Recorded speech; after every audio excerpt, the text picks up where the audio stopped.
racing against Michael, the race was never over until the checkered flag. I think my best time I had with Hakkinen, quite honestly, because we had fighting up really to the limit, to the maximum, and great situations. And so you never couldn't take it easy. You never couldn't slow down.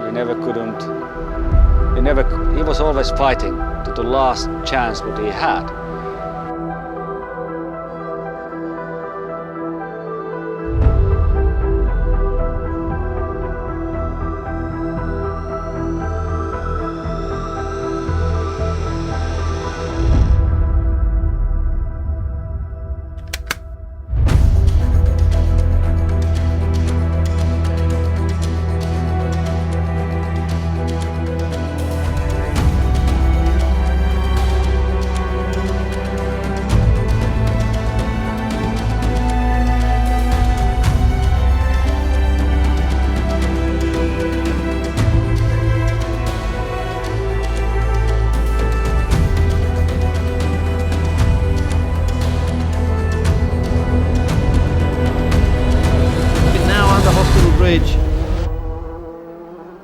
Schumacher. And Hakkinen so close, and Hakkinen looked at it then. Hakkinen wants it badly. Dodging about, oh, and he's caught the back end of Schumacher's car and he slams the wall. Hakkinen has ripped the front off his roll, and that's it, it's all over.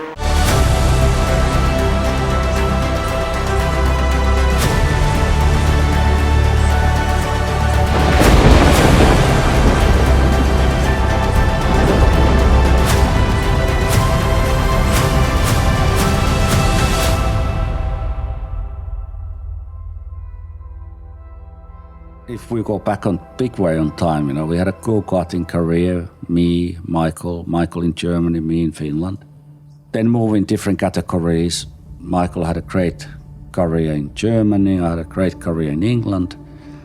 Except I did one race in Germany in Formula 3 when Michael was fighting a championship. And we went there just for, you know, we were guest team to race there, and we did beat everybody in Germany, and I think it left a really bad feeling to Michael, because Michael was a really rising star in Germany to be, you know, F3 winner, and then comes this team in England and shows everybody how the things should be done. You know, the team, of course, I drove Western Racing with Dick Bennett, and it was a great team. We had a great car, so the whole package was in great condition. So it made the look German F3 really not good at all, including the drivers. So I don't think that Michael was very happy. And we're moving on, of course, the World Championship race, what we call it in F3, in Macau, when we had quite a great challenges together with Michael and me until we crashed in a second heat. But Michael was able to continue, and I stopped, and Michael was the winner. So there's a little bit history on the background with disturbing not disturbing, but it was a thing what's going on in our mind a little bit when we entered the Formula 1. So I did enter the Formula 1 a bit earlier than Michael did, in a team which was not, unfortunately, was not in a good form, you know, in terms of budget, in terms of the performance of the car. Of course, I was also learning a lot, no question about that. Michael arriving in Formula 1 1.5 years later when I did, but he went straight away with the team which was already not so bad, fighting in top 7 position. And with the Michael's performance, they really jumped up, and it just turned out to be really good. And of course, I think Michael did with the Team Jordan maybe 1 or 2 races, and then Flavio Briatore took it for the Benetton. Flavio, he came in pretty green into Formula 1. He didn't know anything about Formula 1, and I think it was a circumstance and coincidence situation that him coming in as a commercial person together with Tom Walkinshaw and his group of people from the racing side, and me doing what I did in Spa, and Briatore just entered. So that as a combination, I guess, with Walkinshaw and Briatore made them aware of me, and they thought about me. yeah, we blew the guys away in the early stage of the season because we had such a good combination and managed on the strategy side with Ross being a mastermind for this one. So all the combination with the fuel stop strategy, that was the first time we implemented this into Formula One. This was a perfect matching combination for that particular group being together at the time. Just finally, with all the last race, the pressure, the circumstance, what was going on, we made it, and that's the only thing that counted. Obviously, moving to Ferrari, a lot of people questioned that move. It turned out to be the move, and it turned out to be the most successful period I've had.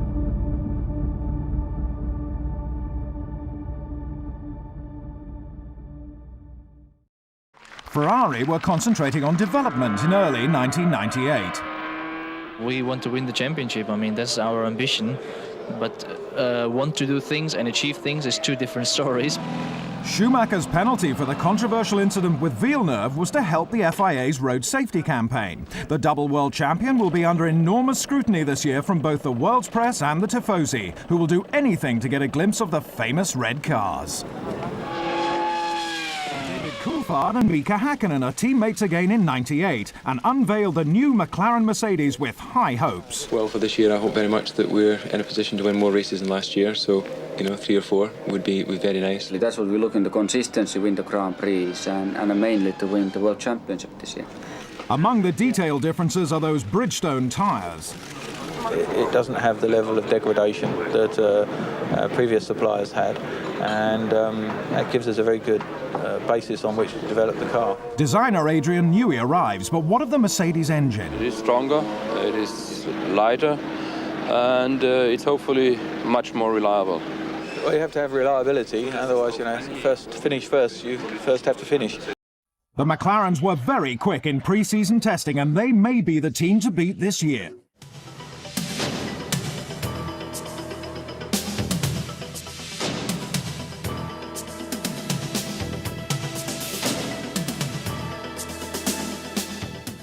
The McLarens dominated the qualifying session with Hakkinen and Coulthard on the front row, the team to beat. The cars have improved so much to last year's cars. I mean, last year our car at this stage was really dreadful. I mean, it was very bad, and now we have a real racing car, and that's why we can go that fast. McLaren obviously has even a better racing car and a better tyre. Race day at Albert Park. Fans are treated to a panoramic view of the city. On pole twice previously in Melbourne, defending champion Villeneuve has to settle for 4th today.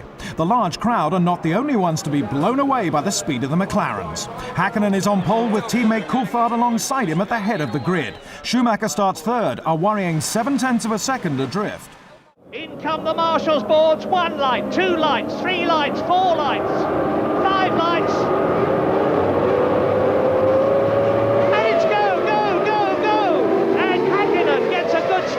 David pulls across in front of Coulthard, and Schumacher gets in front of, there they go through the McLarens, and Schumacher is 3rd, Villeneuve is in 4th position, behind Villeneuve is Giancarlo Fisichella in the Benetton, and Schumacher is swarming around all over the McLaren, and he's trying to take him on the outside, has to drop back.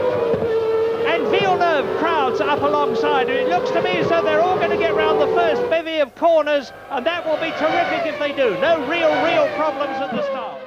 That's Schumacher. Yes, less frontal area on the car, and a lot of smoke coming out of the back of Schumacher's car there as he accelerated hard. No, yes, there's some more sign. I think that engine is breathing heavily, but he did tend to do that a bit through last season, but not as heavily as that. And meantime, Villeneuve is now 3.9. There we go. Bang, that's it. No points, nil point for Michael Schumacher, who retires from 3rd position on lap 6 out of 58, shakes his head furiously, throws away the steering wheel.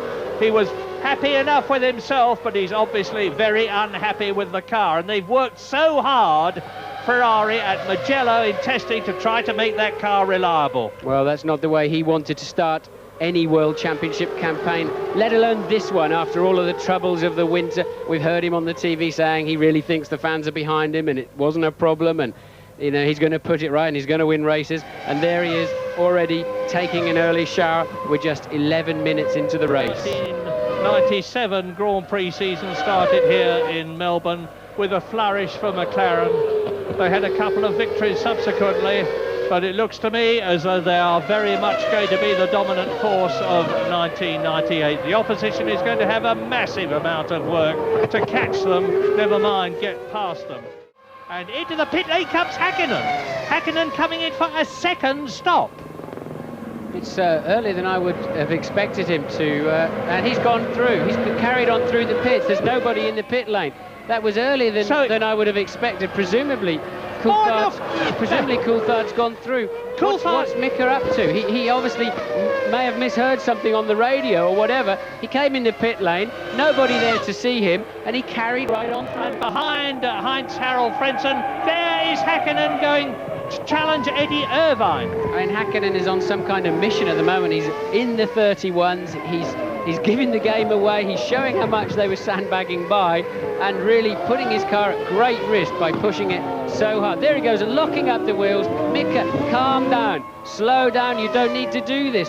You're miles ahead of the next lot. And he's in the pit lane this time for his second stop. And this time the tyres will just about be ready, but only just. Here he comes now, and the tyres, they're taking the covers off as he makes his way down the pit lane. He's taken them by surprise. Anyway, there he is. They were ready for him. What is going on? They say they didn't signal him in. He drove through the pit lane. He's not. He seems like he's. They can't get the left rear nut wasn't done up. They kept the car off the ground. The lollipop seemed to have gone up. It's just all turned to whatever for Mika Hakkinen and his team, because it's just all gone wrong in 2 or 3 laps with some crazy things. Very calmly into the pit area there for David. There's no panic. He needs to be calm, give the guys a chance to do their job, and it'll still work out fine. 7.7, a beautiful stop. Make sure the speed limiter's on and nail it. The runner has been lapped by these 2 McLarens, some of them heading very soon for their second lapping. And if Frentzen finishes, it'll be his first Australian Grand Prix finish for Williams. Coulthard's slowing down. Coulthard's... Yeah. And Hakkinen takes the lead. Now that looked like a planned move to me, Martin. That was a deliberate move. Well, there's absolutely no question about that, but clearly there must have been some arrangement earlier on in the race that that allowed for that to happen. So David Coulthard making a very clear and conscious effort to allow Hakkinen back into the lead. He's got the last corner coming up now, and whatever, it's a famous victory for McLaren Mercedes and for Bridgestone. It's the first Bridgestone Grand Prix victory, not only first but second as well. Mika Hakkinen wins. There are the euphoric McLaren teamsters. Overall result was what I wanted to be, but during the race there was some confusion, and that caused me to come one extra stop, and it was purely misunderstanding in the radio communication. Tears of joy for Mika, possibly tears of a different sort for the opposition.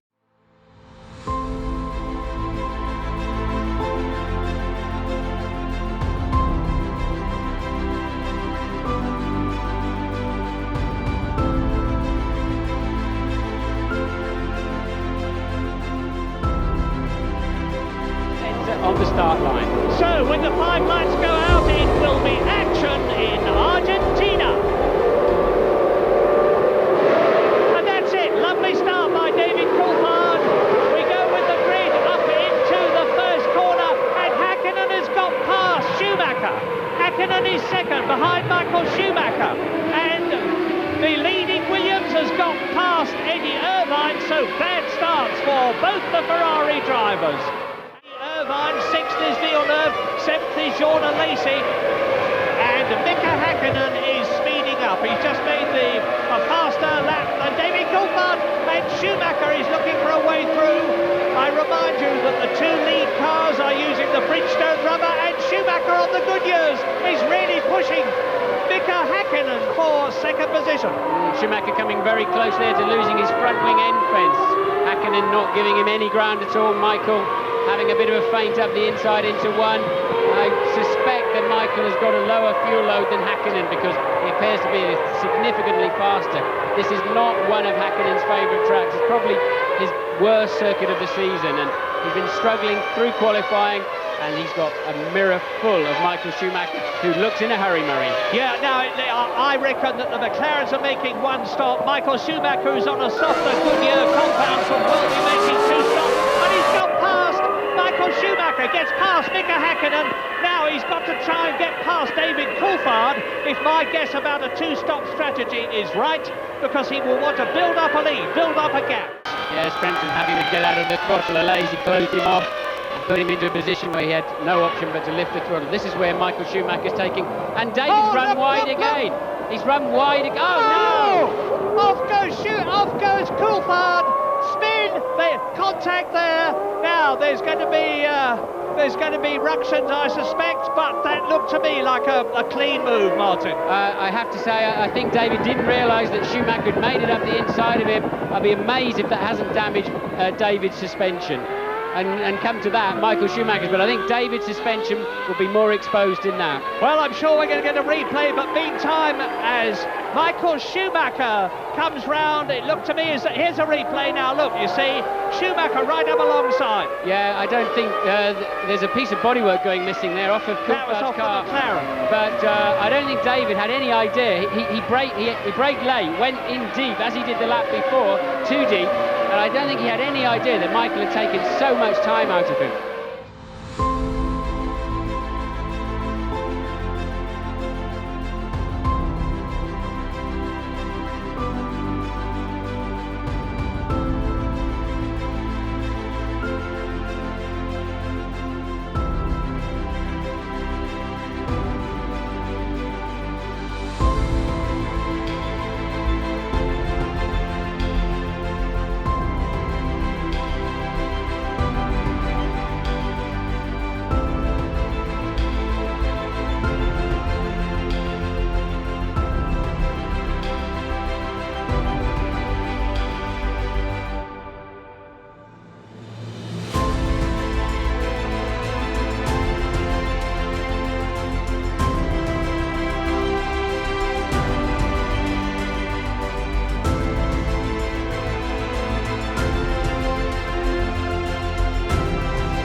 Home.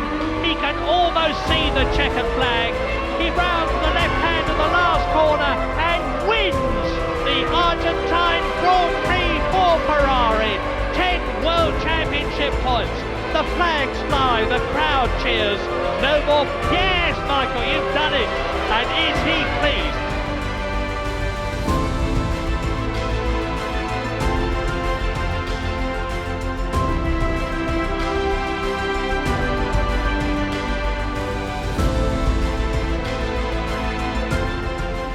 The pivotal moment in Buenos Aires occurred on lap 5 as Schumacher passed Coulthard for the lead, taking no prisoners and giving Ferrari the advantage.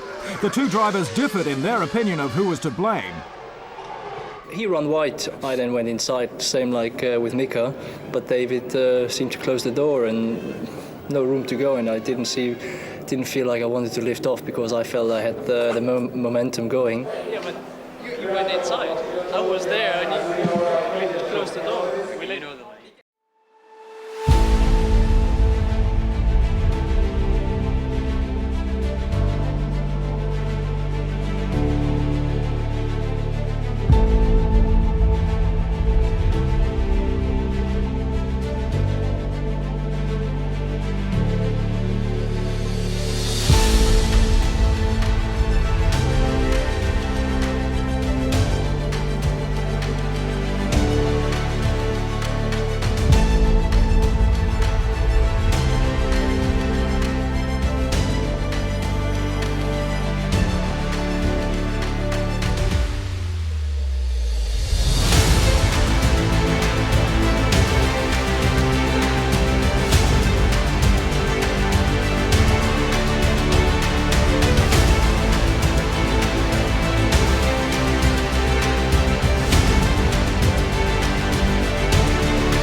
There's just 6 points between you and Michael Schumacher in the championship. He's talking very brave at the moment. You're talking very brave at the moment. This could be a classic British Grand Prix, I think.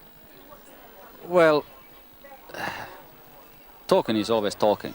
You know, the results are a different story. So I let the results to talk. And if you look at the difference for Ferrari, it's nearly half a second. And we all understand half a second in a racing terms is like a light year, you know, it's an enormous difference. So I feel extremely confident.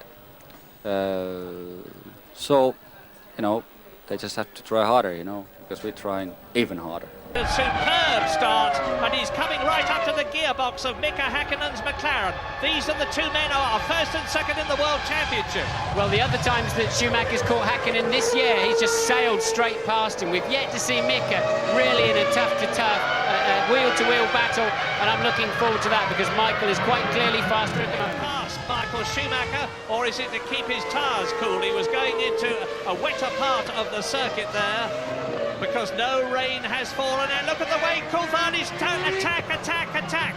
This is Coulthard attacking for second place, and he knows he's got to get past Schumacher to try and get up with Hakkinen and win this race. Yeah, Coulthard's got to win, and he needs to dispatch Michael Schumacher very quickly. He put a good move on the Prost into that corner this morning, but he was just too far behind. That's a brave one, David. Don't go and lock your front wheels. You've already run into Michael this year before in Argentina, but no problem. A fantastic move from David Coulthard, totally putting manners on Michael Schumacher. Now he can get after the World Championship leader. The rain at Silverstone, it really is getting very, very bad now. Oh, was that David Coulthard spinning off?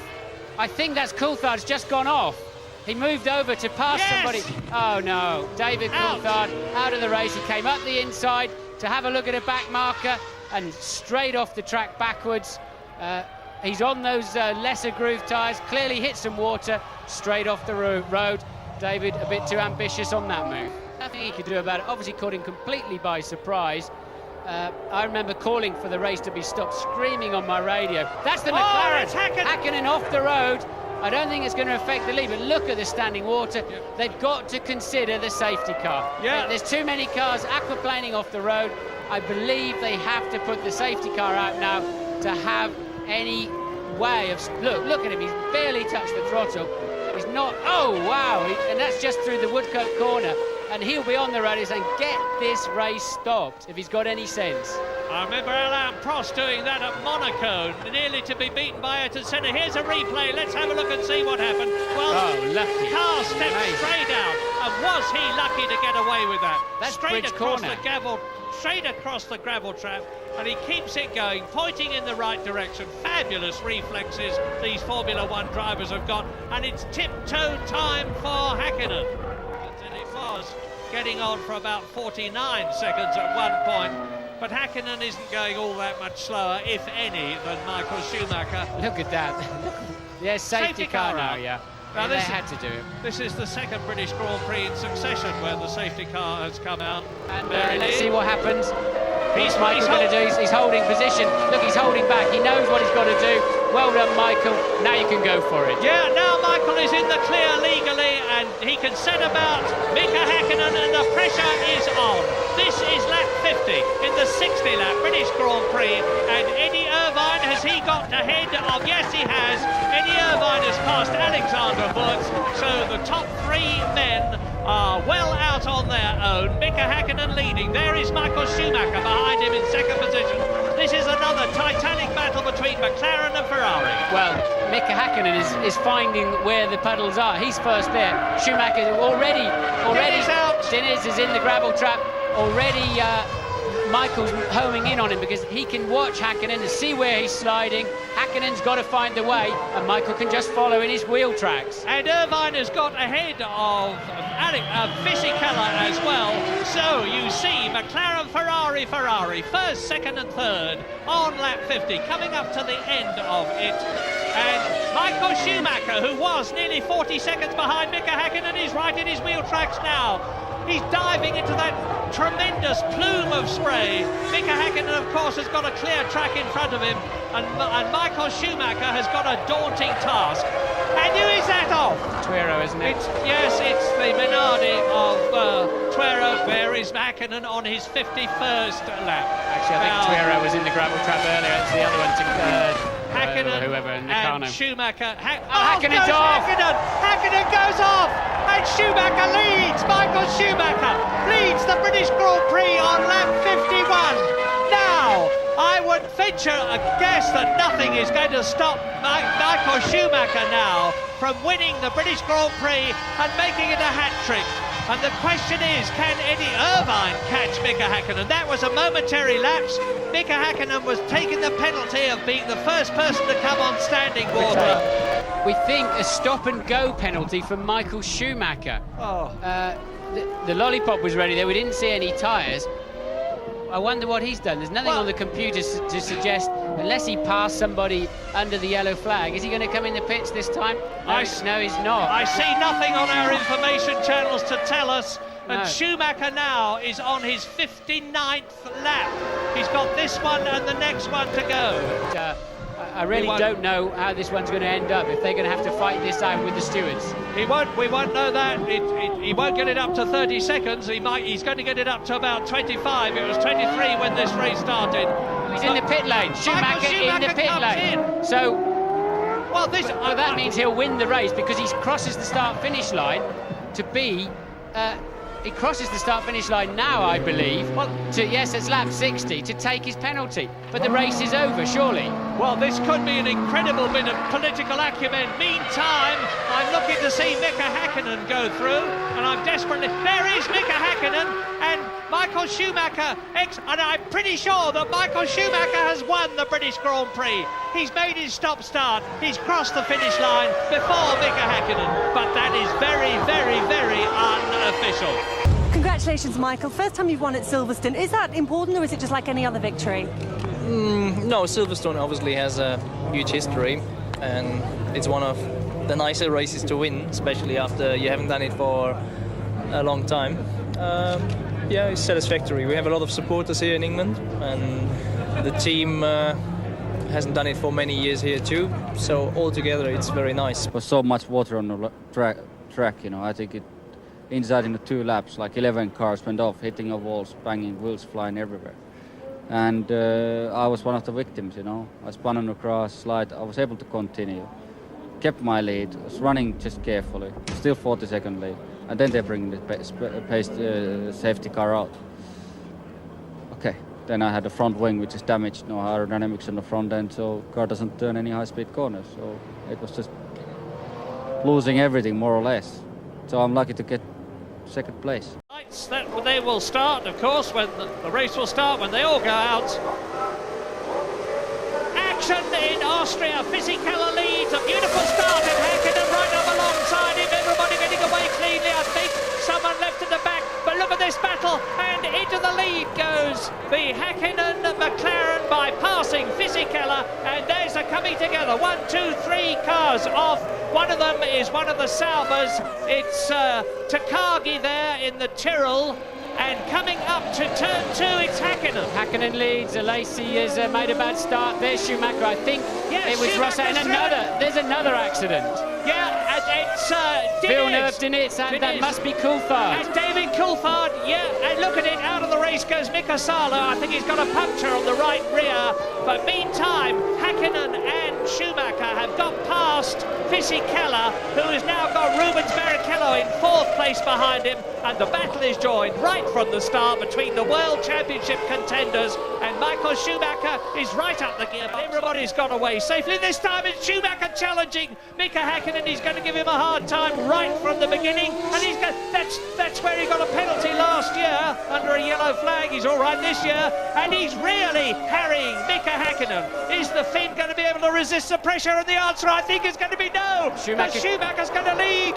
He's right in front now. Häkkinen fights back, and through goes Fisichella and Barrichello. That was a bad move by Schumacher, but you can't blame him for trying. Yes, Barrichello's not going to make that stick, but Schumacher went very deep into the corner. If you look at the angle of his rear wing, he's obviously elected to run low downforce, and that's why he's so fast in a straight line, to give him a lot of overtaking capacity down the 2 straight. Get past the car in front. This time it's Fisichella, and Mika Häkkinen is making the most of his opportunity to try to break away. Here comes Schumacher again. Look at the straight line speed he's got, but Fisichella covered it well. Now Fisichella's going to run wide.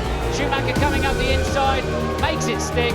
Schumacher's gone for straight line speed, and it looks as if it's going to pay off. Nice one, Michael, up into 2nd position in the Ferrari. Now, can he catch? Can he get past Mika Häkkinen?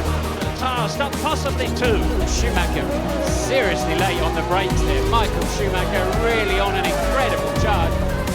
0.6 of a second faster than Häkkinen on the last lap. And look at him in the slipstream already. And Mika covering the line. Michael's going to try the outside again. I don't think you'll get away with it this time. And he's tucking back in. And he's going to try and come through on the inside. Remember, he's got this low downforce. If he can stay with Häkkinen until they come out of turn 8 at the start of the finish straight, he will be in a good position to sprint past for turn 1 at the start of the 8th lap. They're coming through on lap 7 now. And Schumacher pushing. Michael's homing in. I think he's just really attacking the course harder than Mika Häkkinen at this stage of the race. Tremendous pressure. Here he goes again. Mika covering the line. He's sort of pretty much putting it down the middle of the track. I thought Michael might have a stab up the inside there. I think Häkkinen second-guessed him very well there. Now, bad luck for Rubens Barrichello. He was running 4th. He's come into the pits. We haven't seen why. we're concentrating on this battle for the lead, obviously, and what a battle. The two World Championship contenders, they both won 4 races. Well, I'm hoping we're going to see a replay any moment now, because just as you came back with us, Michael Schumacher had gone too hard into the rim curve, lost the back slightly, and took a huge bounce across the gravel trap and destroyed the front wing, as you can see. And here we go now, look. This is the rim curve. He's run wide on the way in, look, got on the marbles, and now he's no way getting that car back on the road. Look at that, there goes the front wing. Look at his head shaking around, and a lot of impact there, considering he hasn't actually hit anything.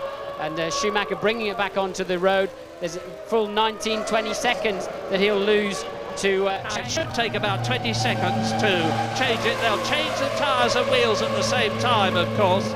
James Allen, you're there. Yes, Ross Brawn, technical director, crawling over the right front. He wants to look at the suspension uprights. He's pointing to something. I think he's happy.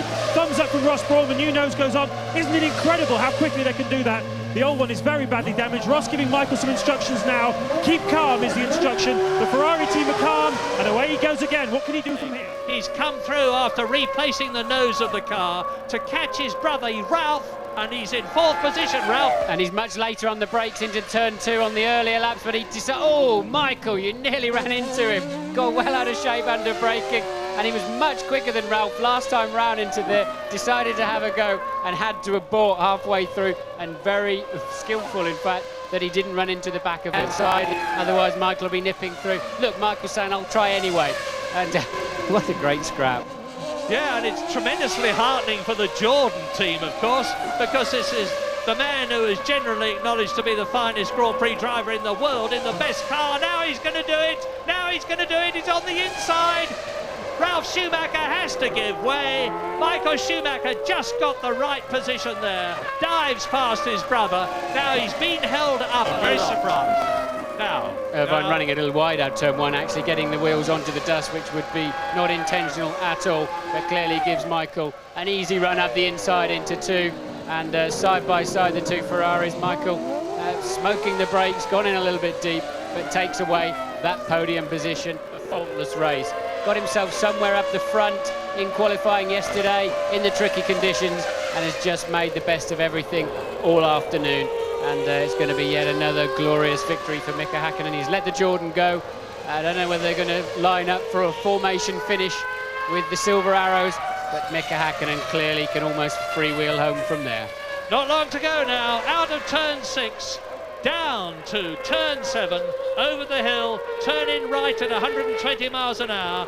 Mika Hakkinen is almost literally within sight of his 5th win of the year to extend his World Championship lead, and Hakkinen wins slowly in Austria.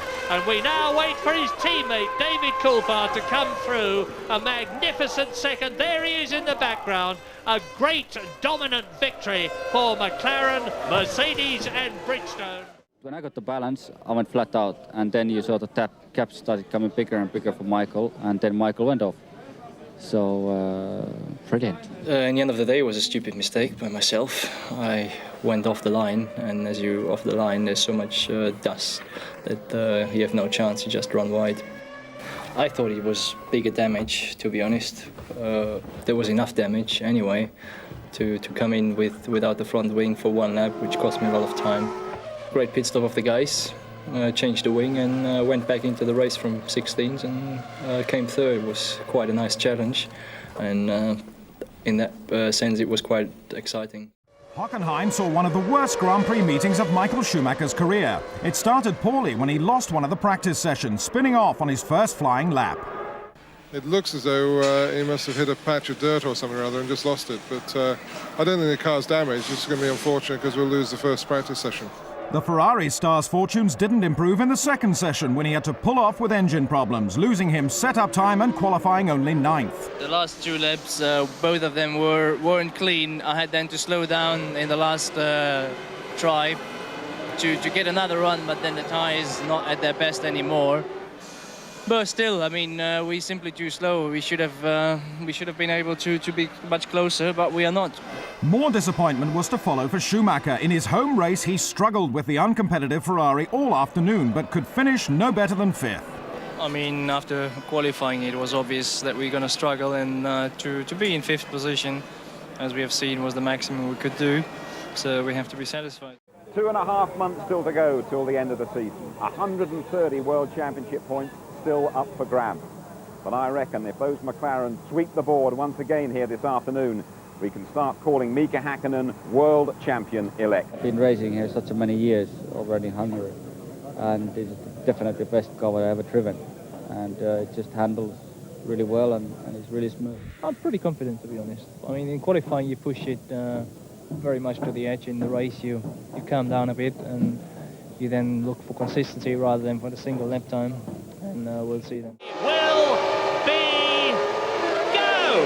Hakkinen leads away, Coulthard's good, Damon Hill tries to get past Schumacher, Eddie Irvine passes Damon Hill, and it's Ferrari, and Damon Hill is down to 5th position as they go round turn 1, which doubles right the way round. It's a 180. Schumacher closing up slightly on David Coulthard, but this is exactly what McLaren wants, because David Coulthard will now be able to act as a buffer and give Mika Hakkinen the chance to stretch the legs of his McLaren and increase the lead that he's already got. We're into lap 23. This is just about the window for a 2-stop strategy. First stop is starting to open. Schumacher into the pits. Michael Schumacher tears off a rip-off and over to James Allen. Yeah, Schumacher comes in for the first of his 2 stops today. Got it wrong about Damon. Sorry about that, boys. Meanwhile, I think McLaren are going to bring David Coulthard in next time round. Makes sense to bring him moving before Hakkinen. A lot of brake dust coming off.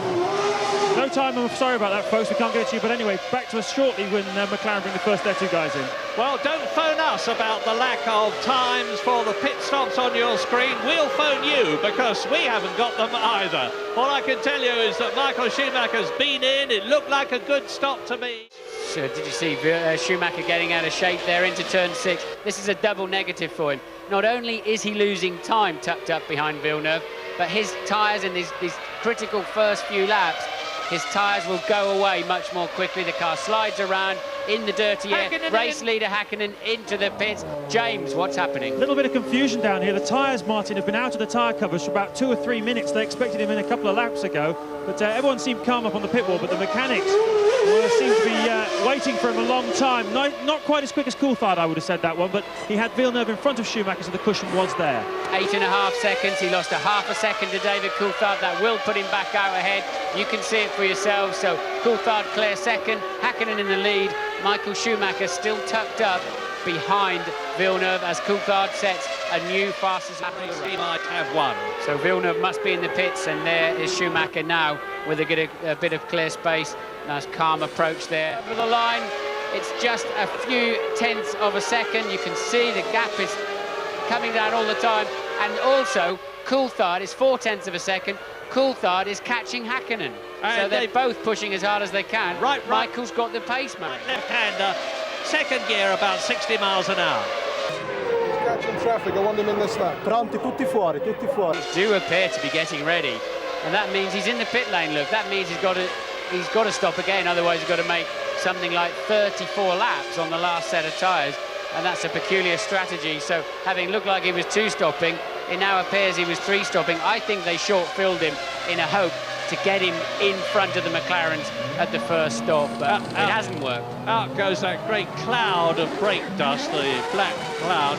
Michael Schumacher actually stopped 3 times last year, but for all the wrong reasons. He had very heavy blistering of his tyres, which enabled Damon Hill to get past him in the arrows. That very memorable move on lap 11 last year.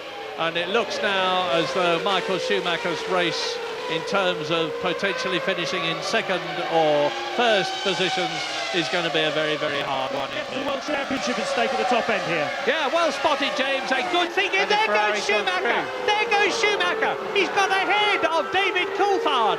The Ron Dennis plan failed, and David Coulthard drops down to 3rd position as a result of that pit stop.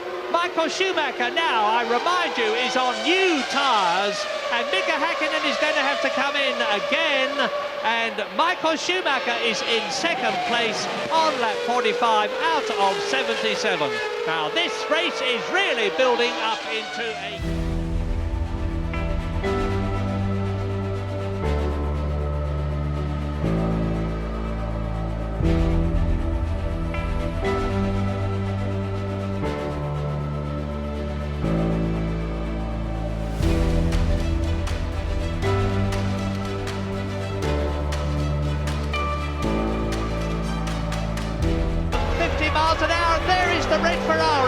Michael Schumacher going into the lead, followed by Mika Hakkinen second, David Coulthard in third position.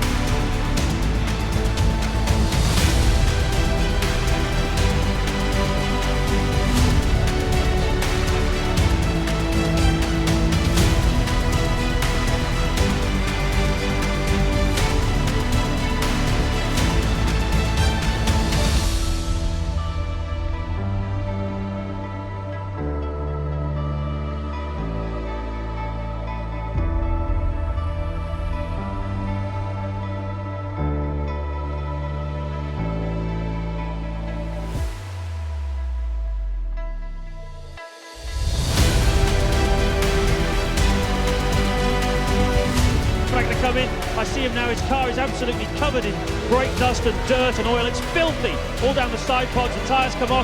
They've certainly done some pretty good work in that third stint. And it all set massive amounts of brake dust. He should use the brakes a great deal. Nice stop. Yes, lovely stop. Now, where are the McLarens? That's the important thing. Where is Coulthard? Michael Ack has still got to exit the pit lane. And look back, where are the McLarens? They're behind him, they're behind him. Michael Schumacher retains the lead.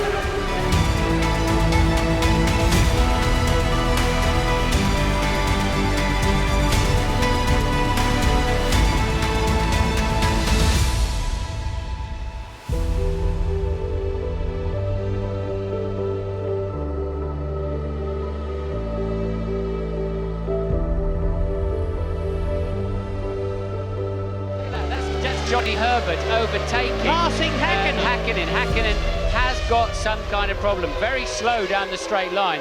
Hakkinen is going to lose his position, I believe, to Villeneuve, Hill, and maybe even Frentzen. Hakkinen is now going to be struggling to score a World Championship point this afternoon. Hungarian Grand Prix, which is won by Michael Schumacher in the Ferrari, to the ecstatic delight of thousands of Germans who are here. And they certainly did win that race. They had the right strategy, he drove it beautifully, and everything paid off.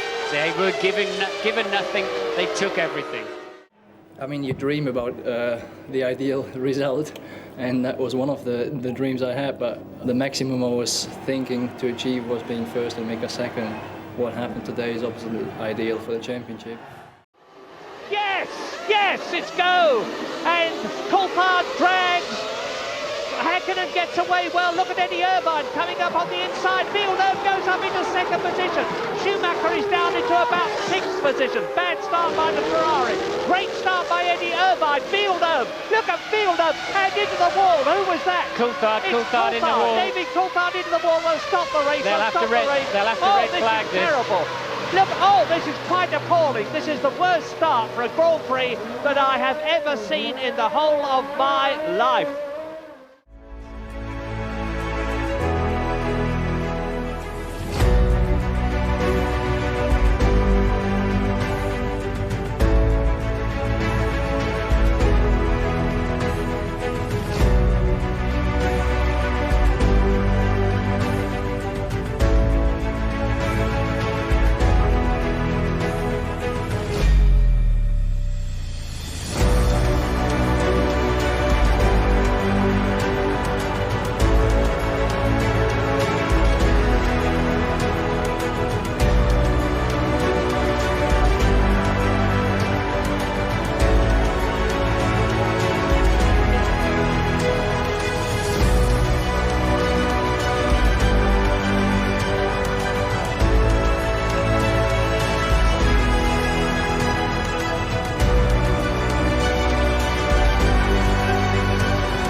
In these appalling conditions. Oh God! Michael Schumacher hits David Coulthard and is out of the Belgian Grand Prix.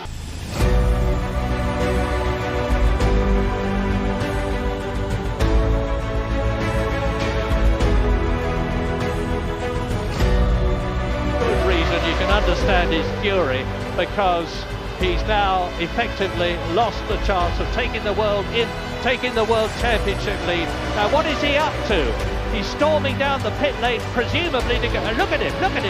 He's saying, "I'm going to the stewards."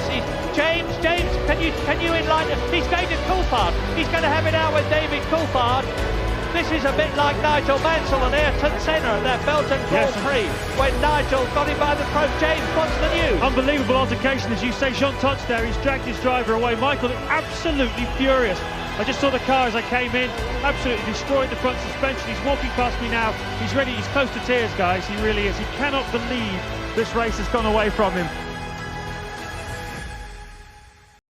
Hello, good afternoon from Monza. Traditionally, the sun always shines here on race day and conditions are absolutely perfect.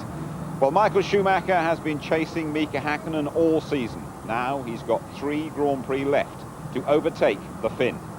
Mika Hakkinen still with that 7-point advantage. It's 10 points for a win, remember, down to 1 for 6th place. And after Monza, we go to the Nürburgring for the Luxembourg Grand Prix in a couple of weeks' time. And then the last race is in Japan on November the 1st. Well, somehow, Michael Schumacher has kept the Ferrari in contention despite the fact that he's never started on pole until today, that is. Action at Monza, the race which could almost decide the World Championship. 1 light, it's going to be 5, they'll go out and then applause, the race will start, and it starts now! Great start from Hakkinen. Great start from Hakkinen, he's through, he's past Schumacher and Coulthard. Terrible start for the Ferraris, magnificent start for the McLarens. David Coulthard's done what he did last year. Is anybody going off at the Rettifilio? It looks like it. Yes, that's Frentzen going off, and one of the Minardis and one of the Prosts following him through. But this is a magical start for the McLaren Mercedes. Both Hakkinen and David Coulthard through in front of the Ferraris. The worst thing that could possibly happen. Is the Irvine coming up? No, that's... well, let's wait and see. I thought it was Schumacher back there in 4th place, taking Villeneuve. So Schumacher putting a big move on Villeneuve into the 2nd chicane, an important move. Now Irvine will get out of his way and he can get after those McLarens if he's got the pace. But that was a worst case scenario for Michael into the 1st corner. No harm done. It's quite a smooth, hardened area through there. But meanwhile, the 2 McLarens looking blindingly fast. And is that Schumacher pass now? Yes, it is. While we were watching the replay, Irvine has yielded to Schumacher, and Schumacher now on his way. Now we're going to see what kind of pace he has, because if he's on a 2-stop race, he's got to get after those McLarens. Yeah, we can't show it to you, but there it is. That's a replay of David Coulthard going past Mika Hakkinen. Now I'm guessing that Mika Hakkinen's got a problem because Coulthard is very definitely number 2 in the team at the moment. No, I don't think that's the case, Murray. Well, I think what's happening is they've probably got Coulthard on a different race strategy to Hakkinen. Michael Schumacher's putting on a spurt. Immediately Coulthard's absolutely flying. He was clearly a lot faster than Hakkinen in the early stage of the race, and they've got to let Coulthard go. If I'm right, and they are 2 stopping him, they've got to let him go to take advantage of that so he can be useful later on.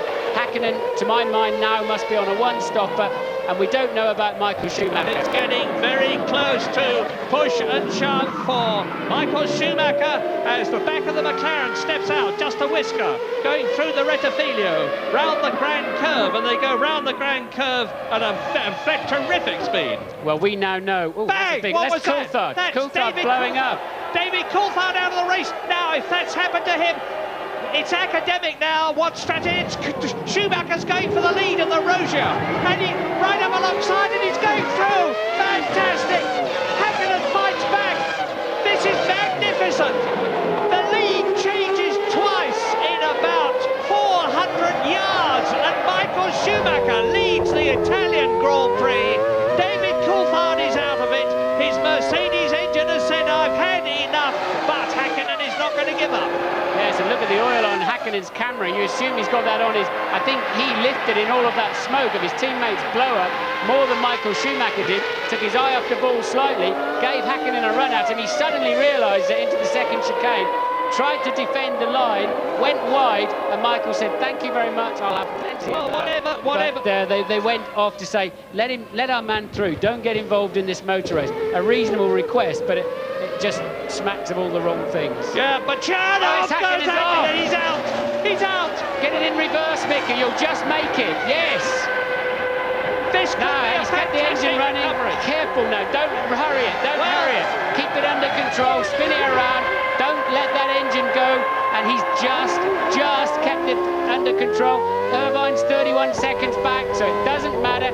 He's still in a 6-point position. He went through the gravel tracks backwards, so I don't expect he's got a hold radiator or any other kind of problem.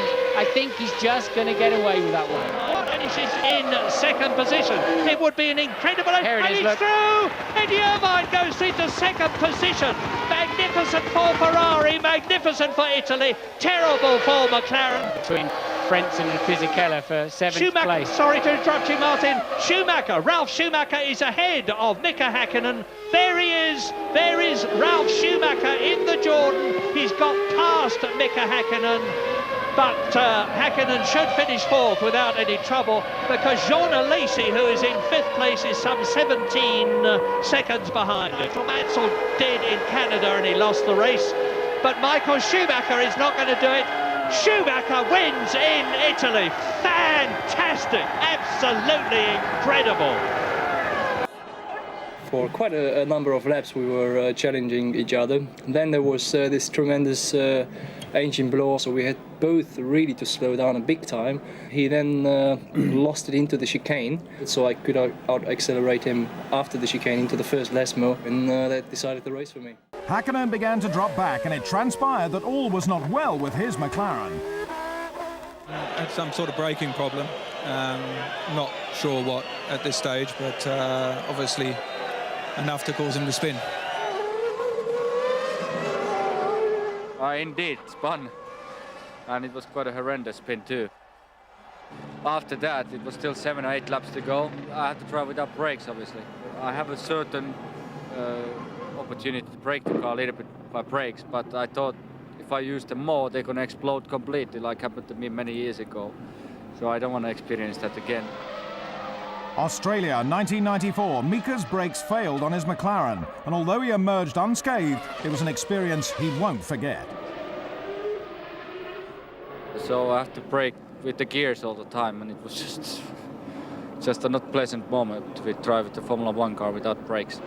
Even without the use of his brakes, Mika still managed to bring his McLaren home in 4th place, which means the prospect of an exhilarating finale.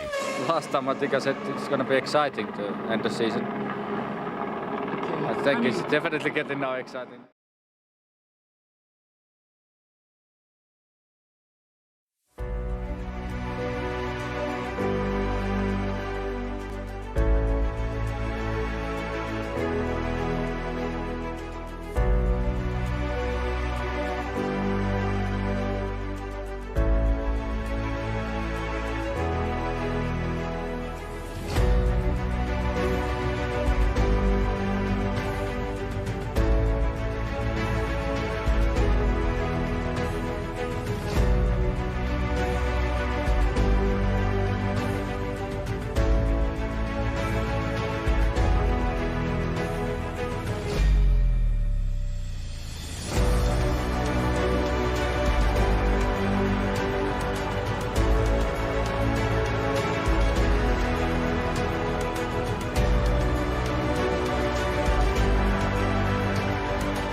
inside and go for it, Mika. This is your chance. Yes, nice, neat, clean, tidy. He's kept it under control. Irvine won't get a run at him on the way out. That was a great move from Hakkinen and very, very timely.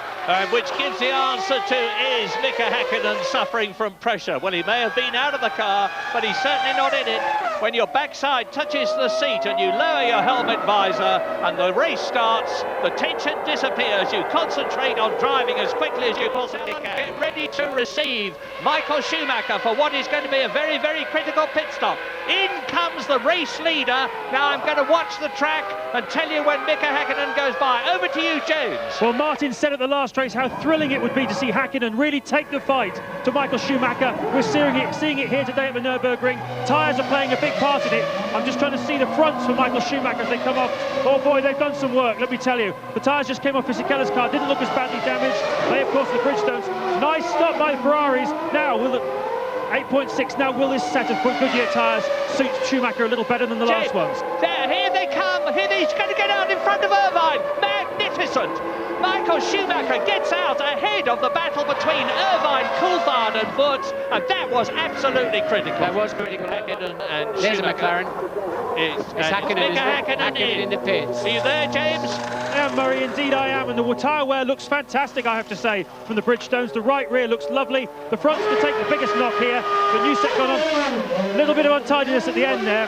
Look, and Schumacher goes across the line as Hakkinen exits the pit lane. I told you it's going to be close into the first corner, and there it is. They're absolutely side by side. Schumacher getting out of shape. Can he put a move on Hakkinen on the exit? Hakkinen's got to cover him, keep it to the left, Mika, on the way into turn 3. Then you're okay. And they've got two cars in front of them are going to slow them up, and it looks as though Mika Hakkinen has put a successful move on Michael Schumacher, thanks to those blisteringly quick laps he put in after Michael Schumacher went in for his tyre stop. And Mika Hakkinen leads the race truly, properly now, leaving pit stop situations out of it. Mika Hakkinen leads the Luxembourg Grand Prix on lap 20 absolutely brilliantly. Michael Schumacher is only going to be about 3 seconds behind him, but that is more than enough, because there is Hakkinen, there is Michael Schumacher, getting closer and closer all the time, but it's really all up for the German, and it's all to go for the Finn, Mika Hakkinen, into the chicane and out of the last corner, and Mika Hakkinen, McLaren Mercedes, is going to win, and indeed does win the Luxembourg Grand Prix, and he wins it by just 2.2 seconds from Michael Schumacher. An exultant Finn.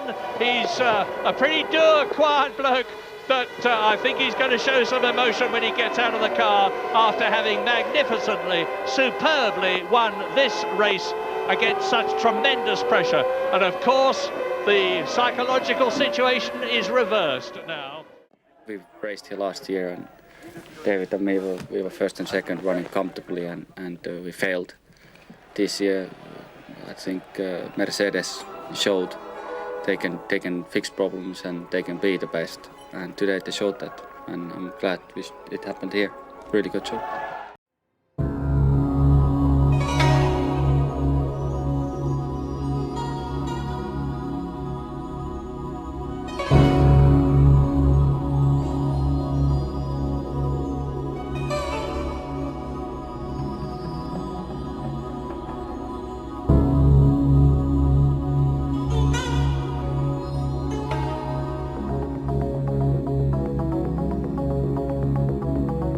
Well, I can tell you Mika's the coolest person in the team at the moment. I'm in awe of his self-control. That's what is the intention, to target, to come here like a normal race, but obviously it's not. But now it's a very important race weekend, so many things may happen. We needed to find a second anyway. We have found here and there some time. Whether it's enough, we will see.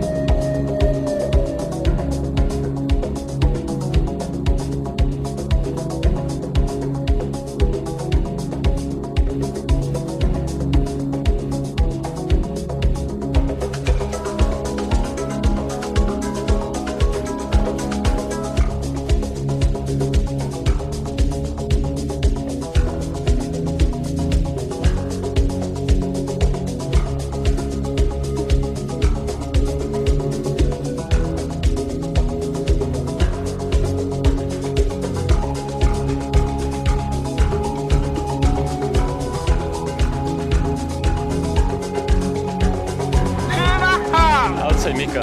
It's obvious, me. Schumacher! You are champion, Schumacher. Hakkinen!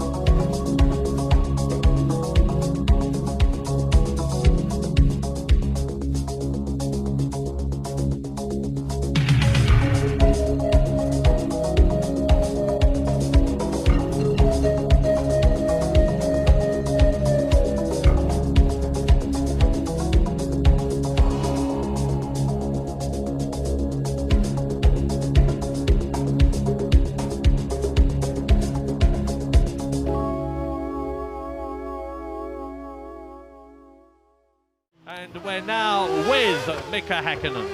Häkkinen's using his left foot on the brake and accelerating with his right foot, trying to keep brake temperature and putting a bit of energy through those back tyres. Plus, if you've got 400 or 500 degrees centigrade in the brakes, it soaks into the wheel and helps you get a bit of front temperature as well, front tyre temperature. Look at Häkkinen parking his car, already aiming it slightly towards Michael Schumacher, because that is the racing line, the slightly cleaner line.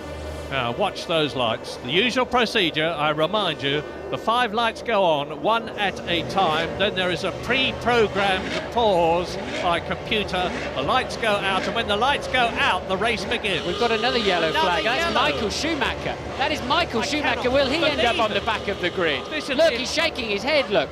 Michael Schumacher, under the terms of the regulations, has to start this race from the back of the grid. Well, if that is the case, Michael Schumacher has almost certainly lost the World Championship before this race even begins. It's early days to say that. It is, I know, but he's got to fight his way through from look, here's look Jean at Todd. Todt. He's not at all happy. He'll be zooming up to see somebody up in race control or whatever, but I don't see there's anything he can do. Well, if Michael Schumacher has stalled his engine and starts from the back of the grid, he's then got to fight past 20 cars. Third World Championship, and well, it's all irrelevant. In reality, Murray, it was a mechanical problem. He pulled first gear, it jumped forward, and you know, you can't say it's bad luck, because these things happen. There's always a reason for something to happen. So there was Trulli, who was going to start last, and now he's starting last but one. Be sure that we will keep you in touch with the progress of Michael Schumacher as he climbs up through the field. Well, Häkkinen hasn't got away yet. Nobody's got away to start this Grand Prix. Right. It's quickly turning into a bit of a farce to get these cars off down the road. But Michael Schumacher, remember, has got to win the race. So watch the lights, and now effectively pole position on the left is Mika Häkkinen. 4 lights, 5 lights. And it's go. Now watch carefully, they're all getting away this time. Mika Häkkinen leads, and Eddie Irvine is up into second place already. Yes, Eddie Irvine, fantastic start, and he knows Suzuka like the back of his hand. Remember what he did last year, and David Coulthard is down from 2nd to 4th, because Frentzen, who's passed him up into 3rd position. 2 changes already, but Mika Häkkinen is where he needs to be, up at the front of the field. David Coulthard, then Villeneuve. Damon Hill is in 6th position, and he started down in 8th place, and Damon Hill is swarming all over Villeneuve. So Schumacher 12th. There, Schumacher 12th. He's ahead of the Stewart. That's Barrichello. Barrichello. He's up behind Olivier Panis now. Look at the Scarlet Car, and here's the start of Michael Schumacher. We're on lap 2 now. Michael Schumacher, look at him, straight through between Tuero and Trulli. This is where a brilliant racing driver like him just finds the space. Yeah. Wurz is a very tough, determined, comparatively inexperienced driver, but he will know it's Schumacher behind him, and right up with him comes Michael Schumacher in the Ferrari as they come up to the double. What a move! And there's smoke. Ralph is smoke smoking from Ralph Schumacher's car.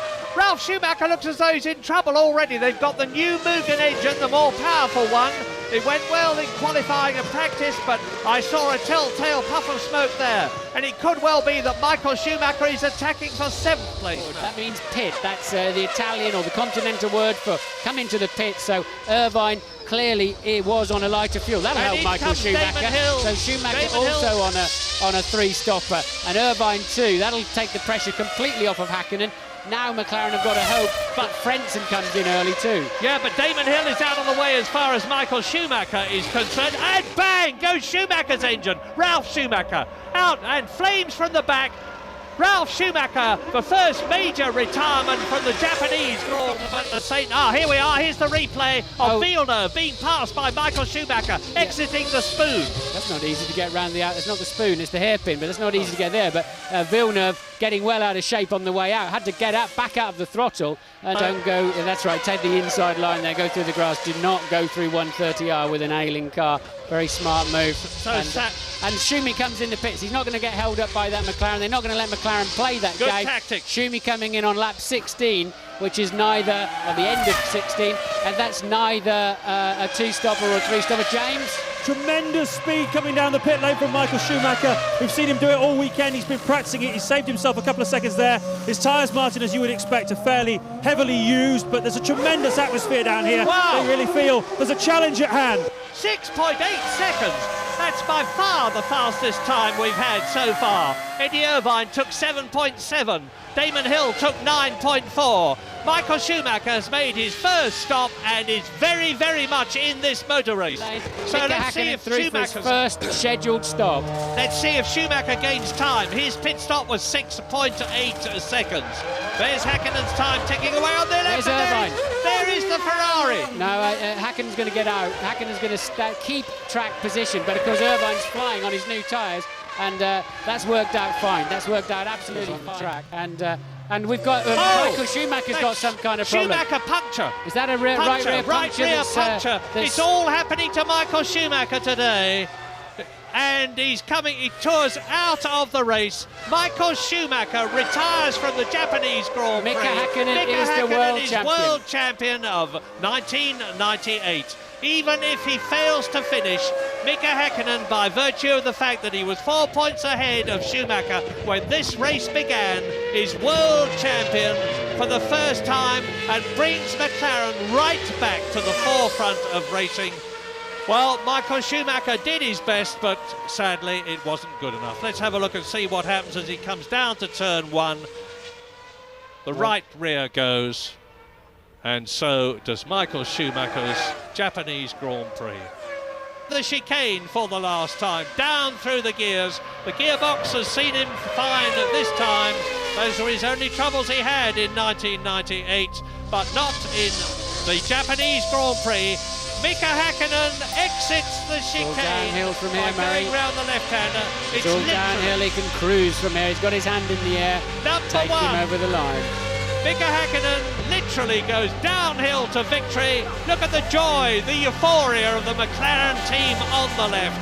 And you are looking at the world champion of 1998. It was incredible. I don't know, even when Michael was out, I saw him on the track, I saw him on the screen. I knew that's it, And I said, I was calling radio, Michael is out now, and Ron just said, Mika, focus, concentrate, it's not over yet. It was very, again, I never forget that because it was important to finish the race and win the race. But going around after the race to the lap around the track, it was an amazing moment, the feeling inside, the relief. Coming to the pits, coming out of the car, I didn't know, is it real or not? Is this because it took so many years? It's horrible, it took since 91 and finally 7 years later, the victory comes.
clap loud when you win a Grammy. They clap louder when you win an Oscar.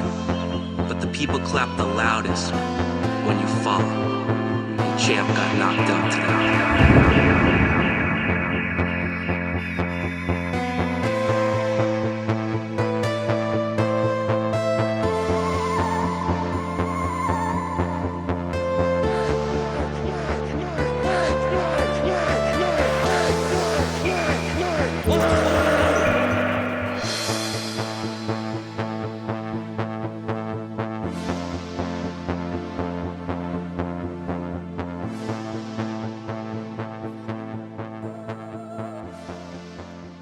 It's not about the third World Championship, it's more about being in Ferrari and doing it together with Ferrari. That means a lot. They haven't done it for 20 years. We have been twice very close, and there's a lot of reasons where it would make it a very special championship. World champion Mika Hakkinen and teammate David Coulthard unveiled the all-new McLaren Mercedes. This car does not carry with it the word evolutionary. This is a car that represents the biggest single step that we felt we could take and has the smallest number of carryover components that we've ever had in the history of McLaren. But it's nice to wake up in the morning, have a smile on the face and say I'm world champion, you know.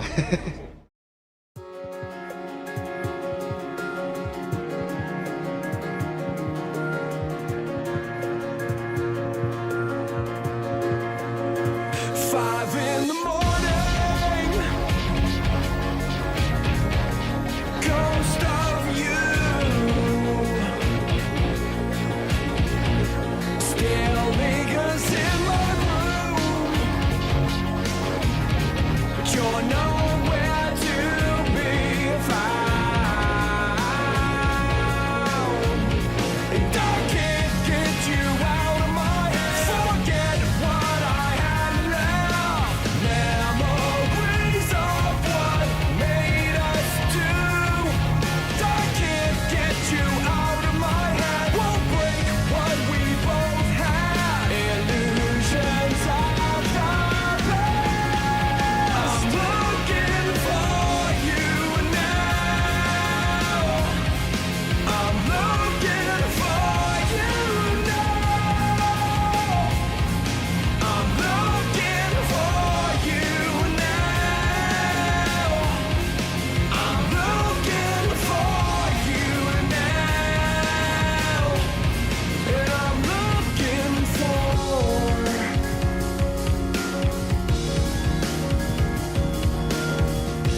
Michael, what happened, Michael?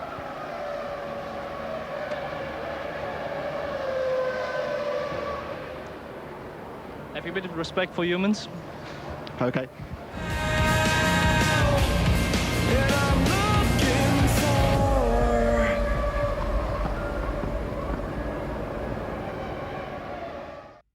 And as you look at the grid on the right, it's Mika Hakkinen in pole position. Hakkinen got his car slightly skewed towards Michael Schumacher. I think he wants to repay the compliment of Canada, where Schumacher sliced across in front of him. But you want to be on the left-hand side of this racetrack for the first corner without any doubt. So there is... Listen to them, they're all... That's Johnny Herbert and Villeneuve in front of us. And it is... Go at Silverstone! Now! Nice one, Hakkinen. Schumacher's got David Coulthard right alongside him, and somebody left. Two cars stalled, two McLarens at the front. Tremendous getaway from both Hakkinen and Coulthard, but two cars left on the grid. Quite a long lap here. They've got 90 seconds, let's say, to get those cars out of the way. Lots of little slip roads where they can put them, so I think we should be all right to stay under green flag conditions, Murray. I think one of them is Zidane and the two Ferraris fighting each other. Eddie Irvine coming, the red flag. The race is being stopped. The race is being stopped as it was last year, but for very... That's Schumacher, isn't it?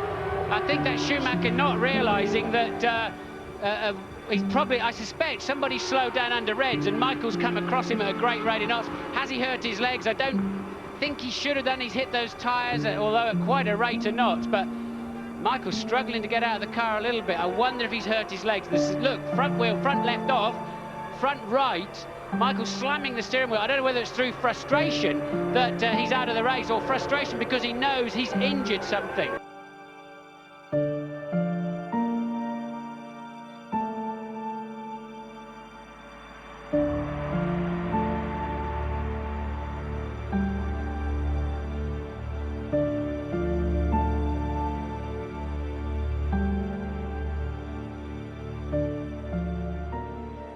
Michael Schumacher was admitted to Northampton General Hospital this afternoon and found to have sustained a straightforward fracture of the right tibia and fibula. These injuries were reduced during a surgical procedure which was uncomplicated.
There's no easy way out.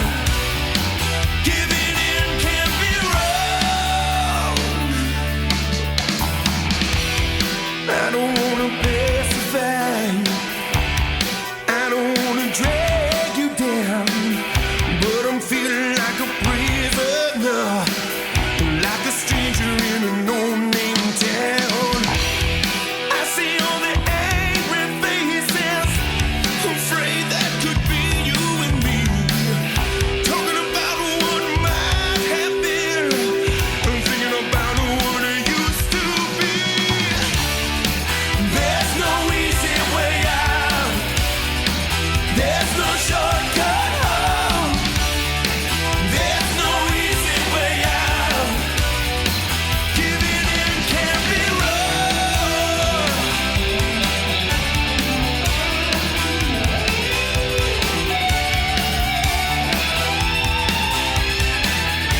Baby, baby, we can share this skin. We can know how we feel inside. Instead of going down an endless road, not knowing if we did alright. Some things are worth fighting for. Some feelings never die. I'm not asking for another chance. I just wanna know why. There's no easy way out. There's no shortcut home. There's no easy way out. Giving it can't be wrong, no. There's no easy way out. There's no easy way out. There's no shortcut home. There's no shortcut home. There's no easy way out. There's no easy way out. There's no easy way out. There's no easy way out. There's no shortcut home. There's no shortcut home. There's no easy way out. There's no easy way out. There's no easy way out. There's no shortcut home. There's no easy way out.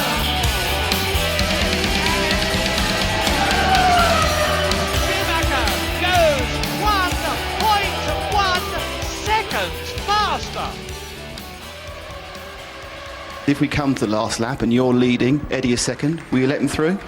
We all know the answer, yes. Which is? Yes.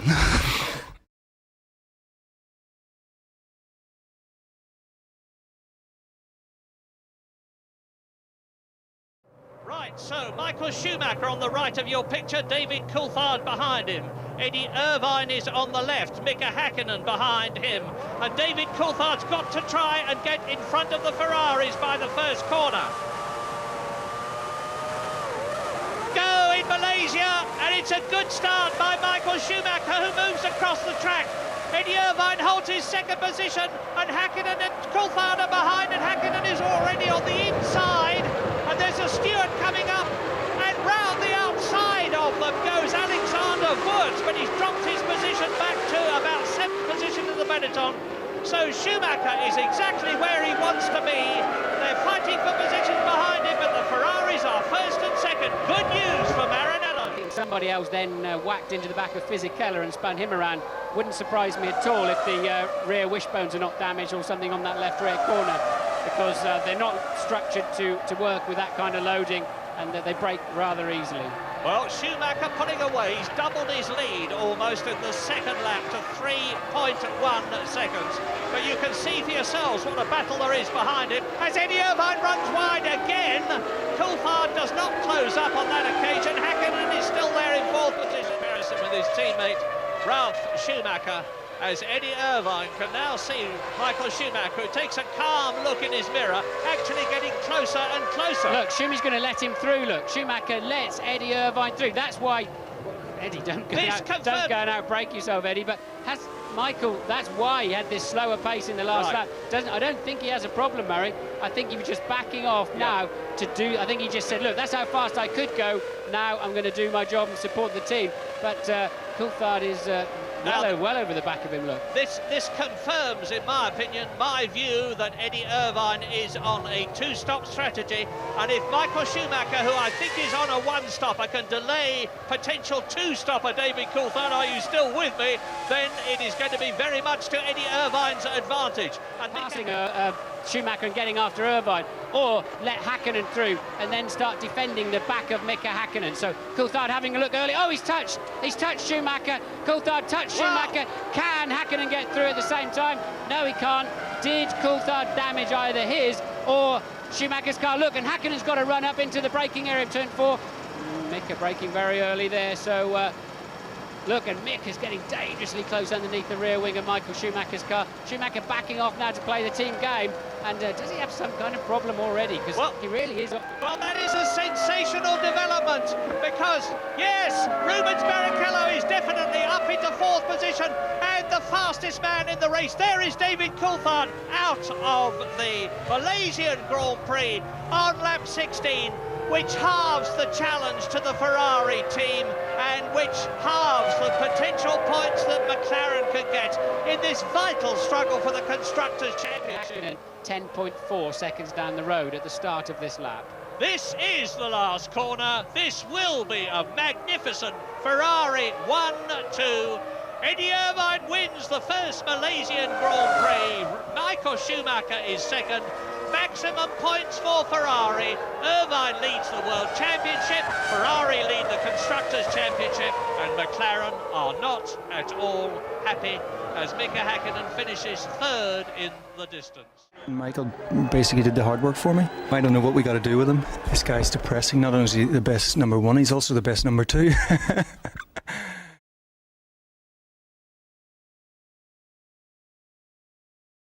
Here at Suzuka, I listened to you just before the break saying the Japanese Grand Prix is coming right up, and so is my heart. It's in my mouth, it's beating like a trip hammer. I have never, ever known tension like this.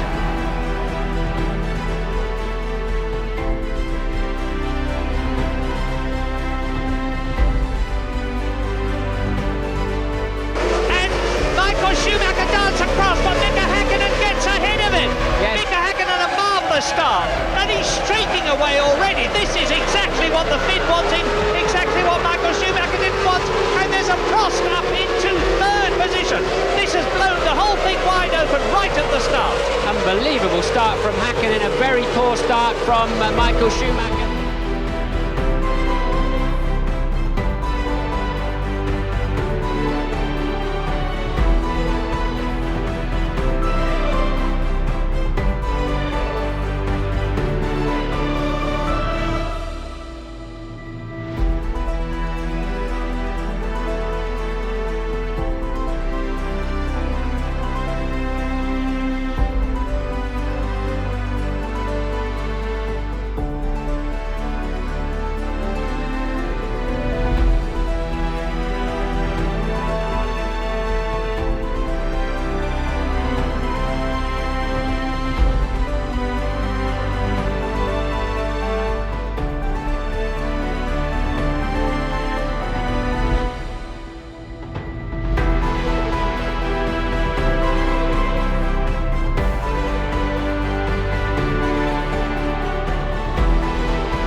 Mika Hakkinen, congratulations, world champion again. They say world championships won over 16 races, but today you won the world championship at the start of this Grand Prix. Talk us through it. Well, start is normally difficult here in Suzuka because it's downhill, obviously, and I knew I can do well, and I was very confident in the start. And when the lights changed, I immediately realized I had an advantage for Michael, and the moment when we shifted second gear, I was already one car length lead, and I knew at that point only what I had to do is to keep this position, and you know, all the way through the race I did not have any particular problem. I was able to build up some gap for Michael all the time if I wanted to, and some point of course the back markers caused natural problems, so I always lost half a second sometimes because of overtaking them. Brilliant.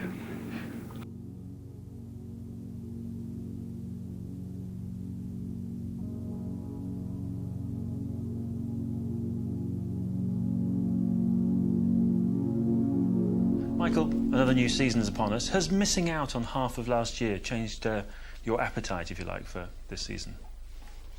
I mean, you imagine, if at all, in a good way. I'm hungry more than ever. Last year would have been a good opportunity, and this year seems to be a very good opportunity, so I'm very hungry for that. Is it still a love affair with Ferrari, or are you like an old married couple now? No, in motorsport, I don't think you can say you're becoming a old married couple, because it's always changing, always new people. It's a sport, and may you start losing the motivation, and then you may feel that, but yeah, that's not the case. This new car seems to be quite well born. It's compared to the way you were this time last year, you seem to be quite a lot faster from the testing times. Is that the case? I mean, we were faster with the new car last year than the previous year, but the amount we are faster right now, it's quite reasonable, and we're quite happy on that. Secondly, we're quite reliable compared to last year. Initially, our car did have certain problems, and this year we went out and we didn't face many problems, and that is a good sign. It's going to be a fascinating year, isn't it? Because, I mean, you're acknowledged as being the best driver of modern Formula One, and yet if Mika wins this year, he'll have won 3 World Championships during your career. I mean, I'm sure you wouldn't like that to happen at all, would you? No. I mean, we are there not to let it happen, and we're confident it will not. But saying that, I mean, he did the last 2 years, he did a good job, no doubt. Last year was obviously a little bit special, but nevertheless, we will see what will happen this year. You haven't won the title, of course, now since 1995. Have you almost forgotten what it feels like? I won enough races to have this satisfaction, and to some degree, certain races give you a similar pleasure than a World Championship. The way you win them, and I remember Hungary in '98, or last year the Malaysia race, or Monaco. So you don't really forget, because I keep practicing.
We did it for all the tifosis. I hope everybody is happy with this. As far as I saw outside, it looks like. So do I. Now we look forward to the next one. Well done, Michael. That's great. Very well done.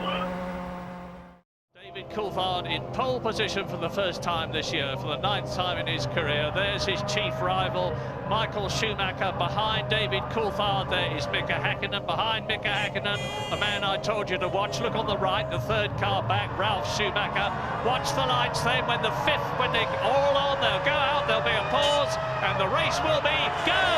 Good one by David Coulthard and Mika Hakkinen. Streaks between the two of them. Is that what they were talking about? Is that what they were talking about? And Rubens Barrichello challenging.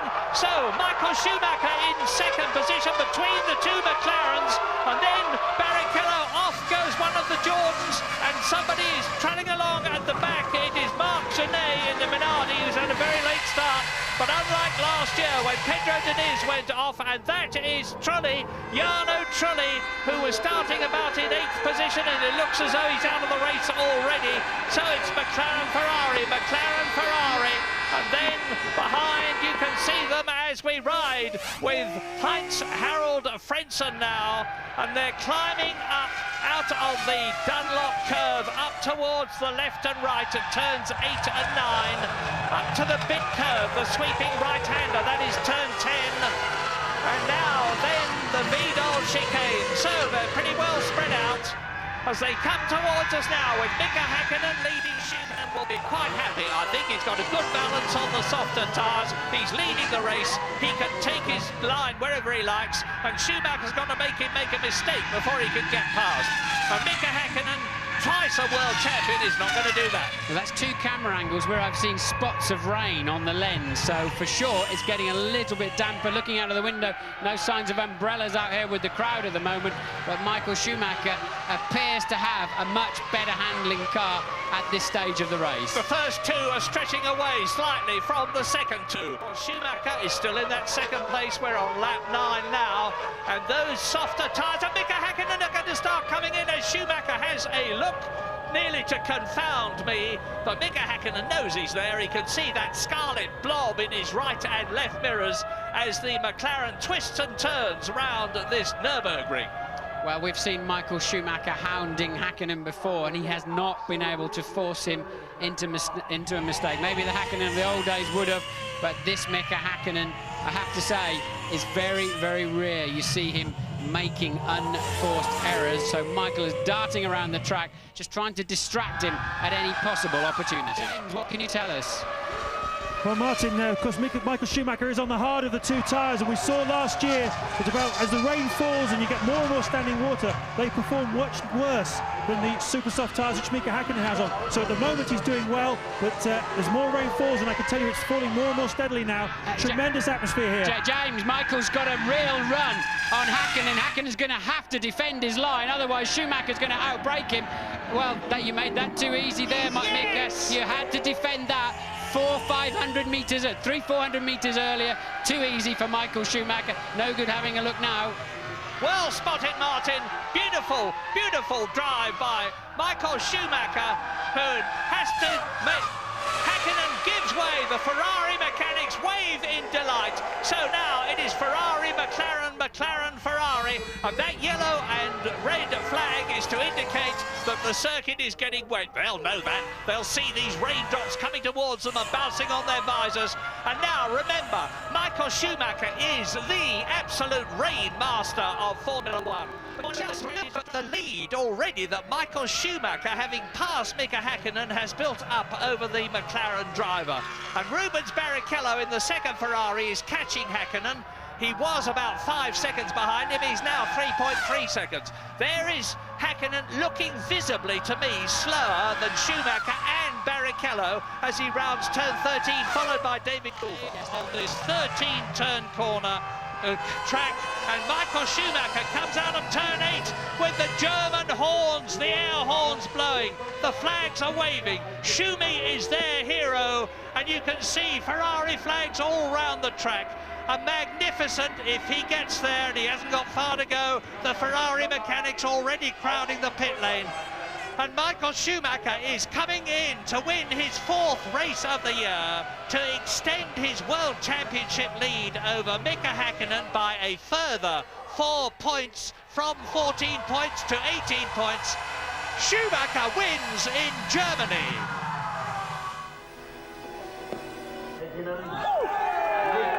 I was dreaming for it. Sometimes dreams come true, and obviously now we are in a very good situation. We have a strong car, we have a good team, and we have some points in advance.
Mika, we know that you spend some time in holiday in Italy in the past.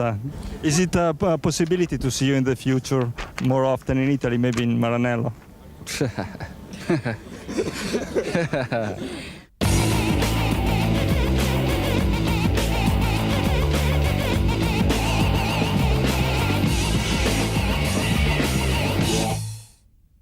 Belgium becomes the 13th destination in the Formula One season. In qualifying, it was bright, sunny, hot and dry. We're going to be starting behind the safety car. That is absolutely for sure. Take it from me. Yesterday, it was hot, dry and sunny. This morning, at 2 o'clock, I got out of bed because the rain was making so much noise. I had to see how hard it was falling, and the answer, very hard. It's been raining all this morning. You can see, looking down at this classic Ardennes circuit, that it's wet. It's wet. It's wet in most parts. It's damp in the drier parts. The teams are going to have a real problem about which tyres to fit. There's very few of them. I don't think I've ever seen a trace in my life where they genuinely went flat out, and the green flags are waving. This race is effectively underway now. So, safety car, we're looking at them as they come through the chicane, and the Belgian Grand Prix at racing speeds is on. Mika Häkkinen leads Jarno Trulli. Michael Schumacher has a look on the inside of Jenson Button as they go round at last source. No changes yet. David Coulthard still there in 5th position, and Michael Schumacher closing up marginally on Jenson Button as they come into Eau Rouge. It looks flat, it's anything but over the crest. So there is Button, Schumacher, and Schumacher is definitely closing on the Williams. Yes, Button quite cautious through Eau Rouge there. Michael's got a run at him, but I don't think he's close enough. Coulthard's not far behind either, and now they're all in the ball of spray. So Jenson Button's got the visibility. Coulthard trying to go around the outside there of Michael Schumacher, so he appears to have some good straight line speed. That'll come in useful later on. Meanwhile, Häkkinen carelessly moving ahead at the front. Through Blanchimont, he must have a great chance of going down the outside of Trulli. I'm sure he's going to, and outbrake him. No, he's positioned his car wrong. He's let Michael through. Bad mistake there from Jenson. He went the wrong way completely. He needed to go around the long way around the outside there. He really snookered himself on that move. Michael Schumacher then is attacking up to 3rd position. Jenson Button won't take that line down. He has another look. David Coulthard is still there. Behind David Coulthard is Ralf Schumacher, and Button attacks again. Hits Trulli, spins the car. Button keeps going and Coulthard gets through. David Coulthard has taken advantage of that spin there, and they go down to Eau Rouge together. This is fantastic. This is 180-mile-an-hour Grand Prix Formula 1 wheel-to-wheel racing. Did not come in that time around. There's the Schumacher in then. So James is in the pit lane. Well, Martin, there's been a huge amount of debate about this. First they were, then they weren't, there they were. It's an extraordinary gamble. He's still a few seconds a lap off the sort of pace you need to be on. But I think Michael is throwing the dice, trying to force McLaren into decision. And over his shoulder, in comes his brother. He's obviously seen what Michael is doing, and Ralph is in too. So Jenson's still on wet. Nice stop from Ferrari, but, well, incredible gamble. In just 55 seconds, and that is really flying. But remember, Häkkinen had a 10.8-second lead before the pit stop started, so I would imagine he should come out in front of Michael Schumacher, but not by much. The lead will certainly be reduced. Well, there's just been a flash past the commentary box. I missed which car it was. So there is Häkkinen turning on and rejoining the circuit, followed by his teammate David Coulthard. So Mika Häkkinen is still there. If Michael Schumacher there can't catch Häkkinen, no one else can. This is the man you are watching who won here in 1992, only his 2nd year in Formula 1, and then he was driving a Benetton. He won again in 94, only to be excluded because of a faulty plank underneath the car. He won in 95 for Benetton. He won in 96 for Ferrari and 1997 for Ferrari. AC is lapping some 0.8 of a second faster than Ralf Schumacher, 3rd position, and out. Häkkinen. That's Häkkinen, Mika Häkkinen running off the circuit. What has happened? Has it cost him the lead? As the camera cut to the McLaren? He spun in Stavolo. He spun on his way through Stavolo. He appears to be picking up speed. I think he's just swapped ends on the way into Stavolo. We'll no doubt see a replay. Or did he just pull off the track? Well, whatever. He was only leading by 4.6 seconds, and we're going to get the answer now. Schuey's through. Schuey's easily gone through. Michael Schumacher leads the Belgian Grand Prix. Oh, there he is, and there in the background is Mika Häkkinen. This is a terrific development. Mika Häkkinen was some 4 seconds ahead of Michael Schumacher. Whatever happened to him, the spin at Stavolo has cost him dearly. It's cost him an inspired race. He's got the gap between himself and Michael Schumacher down to under 4 seconds. Now, very often, when you change from one set of tyres to another, things can get better or things can get worse. That could have happened both to Michael Schumacher and to Mika Häkkinen the wrong way as far as Schumacher is concerned. They could have got worse for him and better for Häkkinen. But whatever the reason, the gap is coming down. And Marc Genet, who is down in 14th place and has already been lapped once, down to last source, the slowest corner on the circuit, about 35 miles an hour.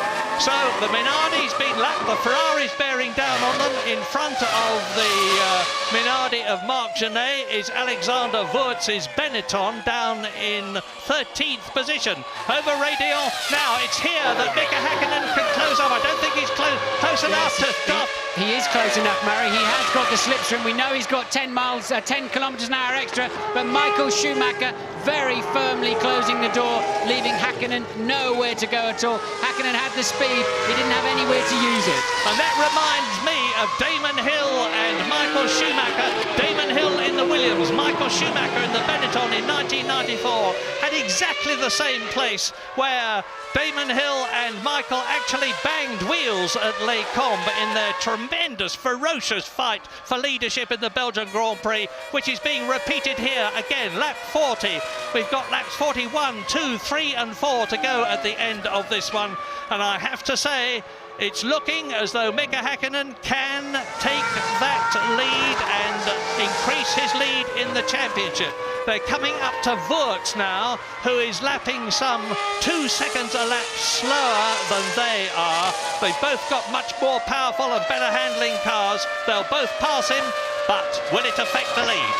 Well, Michael, his best chance is if Schumacher has to follow Zonta closely through Eau Rouge, and I don't think that's going to happen, particularly this time around. I think they're going to pass Zonta on another part of the racetrack, because that's what gives Hakkinen his best shot. Schumacher in dirty air, and then Hakkinen with the extra straight line speed. And once again, look, Michael's having to defend, and Mika, and the back marker's in the way. Can he do it? Yes, he's done it. A brilliant move there, either side of Zonta, and Hakkinen brilliantly takes the lead of the Belgian Grand Prix. And you can see the delight in the McLaren garage, because that could well have decided the race. A superb, gritty, determined, forceful move from Mika Hakkinen takes the lead in the McLaren Mercedes, and he is on lap 41, 3 laps to go at the end of this one, and he's obviously got to the race as Michael Schumacher comes right up to the rear wing almost of the McLaren Mercedes.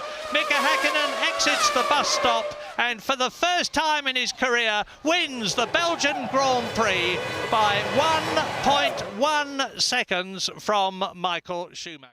Mika's sensational move will surely go down in history. I knew that way following Michael, it's no point to try to follow him and then try to overtake him and at the straight, because obviously he's not going to give me a room. Is correct? Yeah. So I took plan B and overtook the back marker, and at the same time overtook to Michael. And it was great overtaking maneuver, and I loved it. I'm not sure if the Michael did.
Fantastic drive, Michael, perfect. Fantastic drive, well done.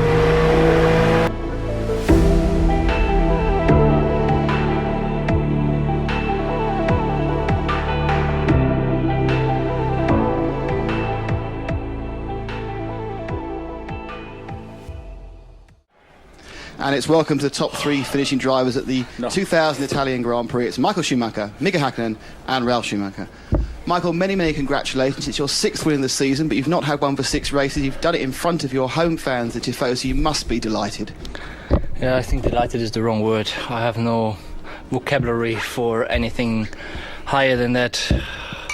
I'm sorry, but I'm just happy. I'm just exhausted, and yeah. I'm not sure if you're aware, but this is your 41st victory, which puts you in equal second all-time with Ayrton Senna. Do those records mean a lot to you? Yes, it does mean a lot to me. Sorry.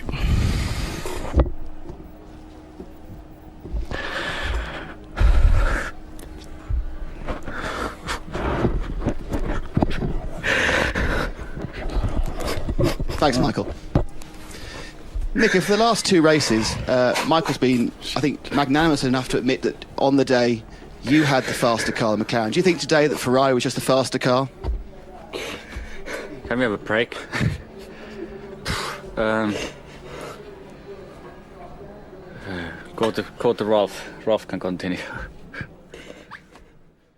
The problem people expected it to be, because all the loadings on the tyres and suspension are equally spread.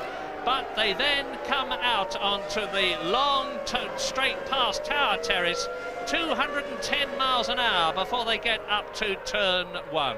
And just look at the crowd there. It's absolutely massive. I've been here for the Indy 500 when there were over 400,000 people. There's about 250,000 here today. By far the biggest Formula One crowd that I've ever seen, even bigger than Hungary the first year that we ever had it. And it's coming up to climax time. Yes, and it looks right. I wonder if it'd feel like being at a disco with not enough people there. Just 250,000 people in a 400-odd-thousand seater stadium, but it doesn't work out that way. We're using about 2/3 of the actual facility, and it feels just great. But a start here on wet tyres on a dry track. Where do you brake into the first corner on wet tyres and a dry track? So a lot of unknowns for everybody sitting out there, and this is a tough one for young Jenson Button too. This is going to be a very strange first few laps of this Grand Prix, Murray. 73 laps. Michael Schumacher on the right, David Coulthard on the left. 1 light, 2 lights, 3 lights, and the American Grand Prix is go! Coulthard jumped the start. Coulthard will get a jump start penalty for sure. He was rolling a long time before the lights, so he's in the lead at the moment, but I'm absolutely sure Coulthard jumped the start. And look at Barrichello attacking Hakkinen, but it's Michael Schumacher. If Martin is right, effectively in the lead. David Coulthard in front at the present moment. Schumacher second, Hakkinen third, Barrichello in 4th position. Keeping in touch with David Coulthard, hoping no doubt that he is going to be pulled in and that Schumacher will be able to take the lead. Mika Hakkinen is now nearly 2 seconds behind Michael Schumacher, and you can see that Schumacher is closing inexorably on the leading McLaren of David Coulthard, with Barrichello now 4 seconds behind the race leader. Now he's always one of the first. Look, Schumacher getting very, very close to Coulthard. As I said, Coulthard blistering rear tyres very early this morning. Lacey is often the first to be brave to come in for a set of slicks. He's the best on a damp track. Go! Michael's going. Sorry, Martin, on you go. No worries. Michael there having a look. He looked close enough, but I think the camera angle there was a bit deceiving us. But Michael clearly with the faster car underneath him, and Coulthard's job really, with his, I'm sure he knows he's going to get a stop go as well, is to keep Michael behind him as long as he can and give Hakkinen the chance to get in the hunt. So Coulthard's best thing he can do for the team now is let Hakkinen come into the hunt.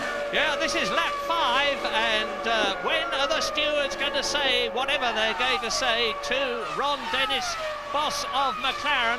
David Coulthard watching his mirrors, putting himself in a position where he's going to make it very difficult for Michael Schumacher to get through, but Schumacher attacks. He's going to try and go around the outside at turn 1.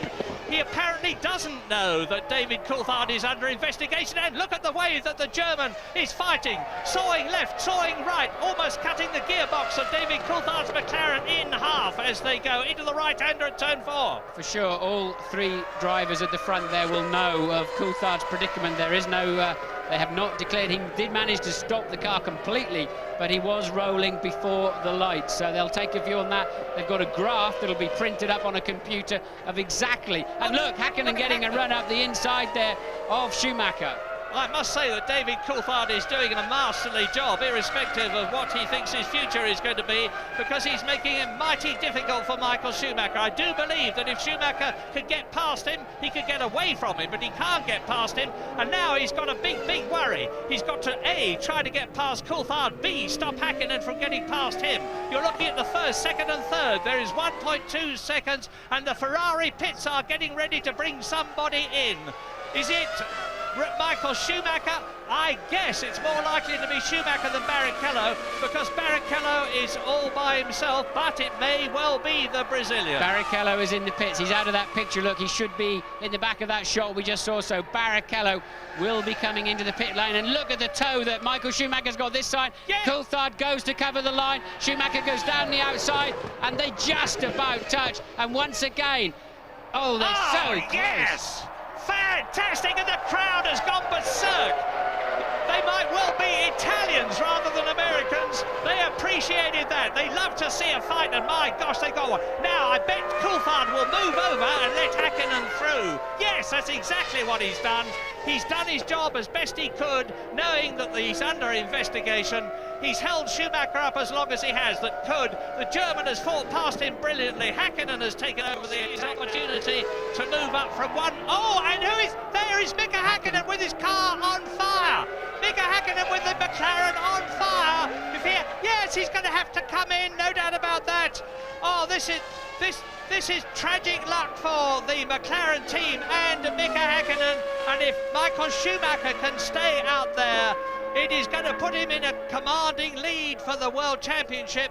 Oh, Mika Hakkinen crawls in. Schumacher pulling away, of course, all the time. Ralf Schumacher goes up into second place as I talk to you, and as Mika Hakkinen comes in undoubtedly on lap 27 to retire from the USA Grand Prix. And that is only his third retirement of the year. Out in Australia, out in Brazil, and it couldn't have happened at a worse place here. Yes, I think that's the first time we've seen a McLaren fail, probably in 22 starts, something like that, or 24 starts between the pair of them.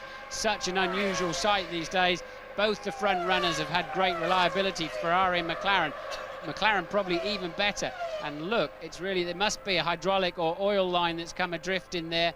And bit of a fire marshal wouldn't go amiss. Yeah, exactly. And the mechanics are down there. Hakkinen made it just into the beginning of the pit lane. Sensible to stop it early. You don't want to go in where you know there are 22 fuel rigs sitting. So Hakkinen stops it early, and that is a huge dent in his chances of a third World Championship. Goes round to turn 10, goes underneath the banner into turn 11. This is where the really fast part of the circuit begins, and Michael Schumacher can coast home now. This is going to be his 7th win of the year to put him back into the lead of the Drivers' World Championship, and in so doing to take Ferrari there as well in the Constructors' Championship.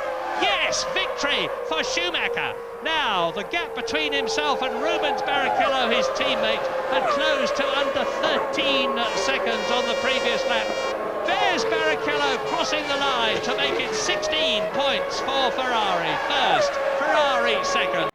It's the first time we've been here, and I guess nobody of us expected to have such a great welcome from the American fans, although it's probably not only American because they came here from all over the world.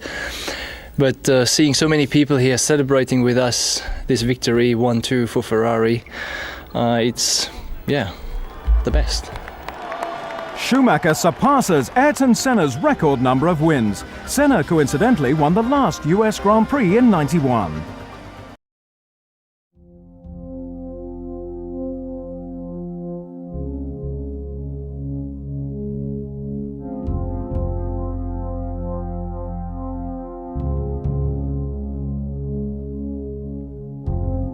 I was right and I was right. Oh, the sun was rising from the field.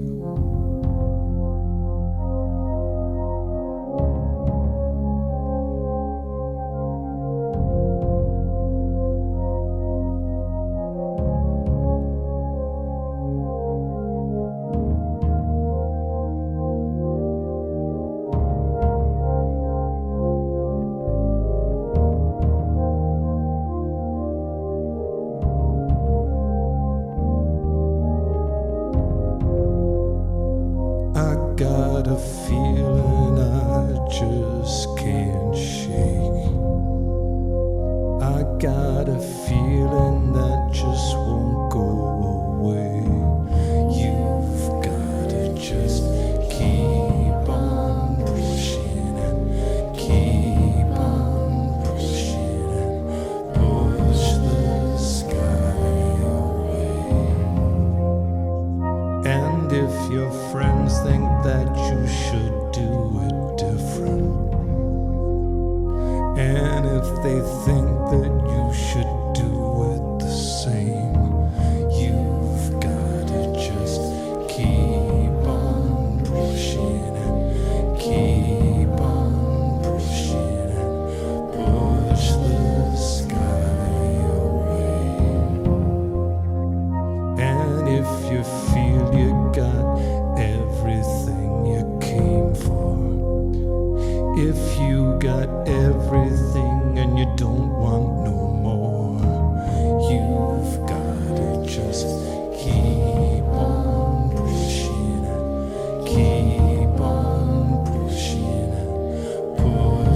some people say it's just rock and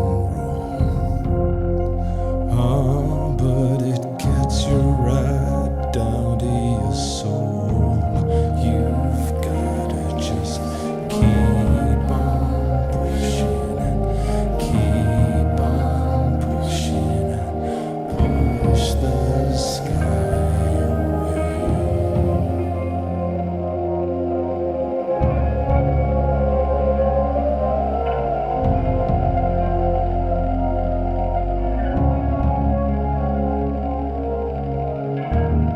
You've gotta just keep on pushing and keep on pushing and push the sky away.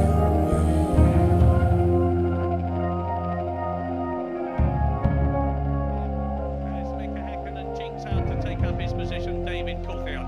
You're looking now, Schumacher, Ferrari, in the background, the McLaren of Mika Häkkinen. Behind them, David Coulthard and Rubens Barrichello. Behind them, Jenson Button, you can just see his Union flagged helmet in the background, and Ralf Schumacher. Is somebody going to make an unexpectedly good start, but in particular, can Michael Schumacher get it away? Häkkinen's car not looking particularly healthy on the line there. Look, a lot of blue smoke coming out of the back. That could be just oil burning off of the exterior of the exhaust pipes, but that is definitely more than normal, Murray. Yep, watch for that then. 4 lights, 5 lights of the Japanese Grand Prix. He's go, and Michael Schumacher cuts straight across and drives Mika Häkkinen towards the wall. But Häkkinen's done it again. He's taken the lead, as he did last year and the year before. A terrible bit of news for Michael Schumacher. David Coulthard in 3rd position, and Rubens Barrichello has been swamped, including by Eddie Irvine's Jaguar, which started in 7th position. So Häkkinen, Schumacher, Coulthard, and up has come extremely well the Williams BMW, and it looks like Ralf Schumacher in 4th position. Totally unexpected, and Mika Häkkinen has got exactly the situation that he wanted on the first lap. Michael Schumacher has got exactly the situation he didn't want. Remember what James Allen told you about fuel strategies. This could have immediately changed the Ferrari fuel strategy if Michael Schumacher was starting on a light load. So both Ferraris then, as expected, slow off the line. Michael tried to amend that by squeezing Mika Häkkinen. He would have nothing of it, just like he would have nothing of it back at the Hungarian Grand Prix either, and streak through. But anyway, it's all calm. Michael is still in a 6-point scoring position. He can still win the championship if he finishes second to Häkkinen twice. So I don't think he'll be too distressed. He's got 4 wheels on his wagon and a whole race ahead of him, and I think he has the pace to at least stay with Häkkinen and maybe just an ounce more speed. Therefore, the result of the World Championship. But at the present moment, with a 1.4 second lead at the end of the 7th lap, and I'll be able to tell you in a moment what it is as they complete this one, Mika Häkkinen is certainly looking very much in control of the Japanese Grand Prix as he inches away again. James Allen, 1.5 seconds. Yeah, Murray, I completely agree with you. And it's Häkkinen. It's Häkkinen, the race leader, coming in for his first stop at the end of lap 22. And here we go then, James. Yeah, and he comes now. Watch how long that fuel hose is on for. If it's on for anything like about 8 seconds, he's putting 50 kilos of fuel in. No, it's less than that. Short stop now. Ross Brawn is bringing Michael Schumacher in next lap by, and this is where the race is going to be won and lost, guys. It's how much fuel goes in and what the middle stint of the race is going to be. Thanks, James. 6.8 seconds. He came in with a 2-second lap, like 2-second lead. Michael Schumacher, of course, is in the lead, and he knows he's got to go on this lap. He's got to try and go as fast as he possibly can and decrease the gap between himself and Mika Häkkinen and rely on a perfect stop from the Ferrari people. Out that Mika Häkkinen took on 13 laps worth of fuel, that's all. So McLaren were the ones that short-fueled the car. What are Ferrari going to do? Michael goes in, the hose goes on as well. Everything looks fairly routine to me. I haven't got a clock, I don't know if you can see one. 7.4, a tiny bit more fuel for Michael Schumacher. So how many more laps has he got? He's going to do about 14 or 15 laps maybe. Oh, look at this, here comes Mika Häkkinen on the right, and he's going to get through ahead of Michael Schumacher. The status quo has been retained. almost exactly. I don't know what the time gap is, but it looks like a couple of seconds, maybe a bit more, because Michael Schumacher took 7.4 seconds on his stop, stationary that is, excluding the coming in and leaving, in comparison with Mika Hakkinen 6.8. And as you can see, there are some spots of rain on the lens there. Don't forget that the possibility of rain in this race still exists, and if it happens, it could absolutely transform. To be more precise, for Frentzen, who was the third retirement of this race. So Verstappen out first with gearbox problems, Alesi with the blown engine, and Frentzen with transmission problems too. So 19 runners now as they come through to complete lap 36. And if the order is the same at the end of the race as it was at the end of lap 36, which they have just completed with the gap down to 0.8 of a second, and Mika Hakkinen wins it, he gets 10 World Championship points to Michael Schumacher's 6. The World Championship would be alive as we go to Malaysia in 2 weeks' time, and the gap between them would be reduced from the 8 points it was when this race began to 4 points. An absolutely scintillating consideration. Last time around, so we watch closely. Does Hakkinen peel in and avoid that traffic? Yes, he does. So it must be Barrichello Ferrari are getting ready for, unless they're playing games. So Hakkinen is James. Michael Schumacher takes the lead of the Japanese Grand Prix as Mika Hakkinen comes in. There's still a bit of drizzle around. McLaren would dearly love for both the two cars to have stopped at the same time. It wasn't going to be possible. A lot of discussion on the pit wall to see if they could make the fuel last. Hakkinen 7.4. These next 2 laps could well decide the Japanese Grand Prix. And the World Championship. Michael Schumacher has got those 2 Jaguars in front of him, which will inhibit him, if not stop him, from making the searing lap that he would need to make, having taken the lead, in order to try to decrease the gap between himself and Mika Hakkinen. There we are, you see. Yes, he's still behind both of them, Murray, so he hasn't cleared either of them yet. Irvine moves easily out of the way. Teammates from last year, of course. Eddie Irvine clears the path for Michael Schumacher. The Jaguars beginning to struggle on pace. I think Herbert had a problem last time around, and it's absolutely crucial for Michael Schumacher's chances of winning this race and this championship to clear that Jaguar before the end of the lap. Excellent bit of flag marshalling there, the Japanese and the rain, look at that! This could, because they could bring him in now for wet tyres. Michael Schumacher could come in and change to a more appropriate tyre, because if this rain continues, the track will get wet pretty quickly. And remember that Mika Hakkinen has been in and has gone out on a new set of grooved tyres for dry track conditions. Let's wait and see what tyres Michael Schumacher's Ferrari receives. Well, if Schumacher passes the pit lane, so he's not coming in this time around. It's not wet enough for wets, that's for sure. As he tears off a visor, Michael Schumacher leads the Japanese Grand Prix the previous lap by 25 seconds, 25.6 to be exact. Over the line on those dry weather tyres, we wait for Mika Hakkinen to come through as Johnny Herbert, who has now been lapped, and Irvine, who have been lapped and are in 8th and 9th positions, come through. Goes the McLaren. Here comes the race leader. We know that the Ferrari mechanics are out in the pit lane. I'm looking through the window at them as I talk to you. Down to the chicane. This is going to be the crucial stop that decides it. And he dodges a spun Benetton, that of Alex Wurz, down in 18th position as the 2 Jaguars go by. Now here's the pit stop, James. Yes, he's made half a second on Hakkinen on this lap. He had a 26.8 second lead. I think it's going to be enough, guys. If this stop is anything, yes, it's definitely going to be enough. He's going to do it. I think you're right. Hakkinen has not gone through. There is the McLaren going through the chicane. Look for it as here comes Michael Schumacher rejoining the track, and he's ahead of Mika Hakkinen. The horns blow because they're as keen on Ferrari in Japan as they are in most other countries. There is a sea of Ferrari flags and red hats here. They want Schumacher to win. He's now on lap 41 out of 53, looking good for his 8th win of the year, which would make him world champion. 3.5 miles to go to his 3rd Formula One World Championship. Can they believe it? Out come the Ferrari mechanics to greet home their ultimate hero, Michael Schumacher. The Japanese are Germans here with their air horns and giving it lots and lots of willy, the maximum amount of noise. You are about to see Germany's Michael Schumacher in Italy's Ferrari become world champion. Häkkinen just done the fastest first sector of the race. Häkkinen, the gap down to 4.2, who will not let Michael Schumacher relax and enjoy. Look, in the background there's not enough time for him to do anything, but he's going to keep Michael honest all the way to the checkered flag. Michael starting to coast because he does not want to push his luck off this. Jetzt unter dem Visier im Kopf von Michael Schumacher sich zutragen. Die Zuschauer, sie jubeln schon. Er kann den Atem sogar spüren. Das letzte Mal diese R130. Mann, Michael Schumacher, der fährt das nach Hause. Das letzte Mal die Schikane.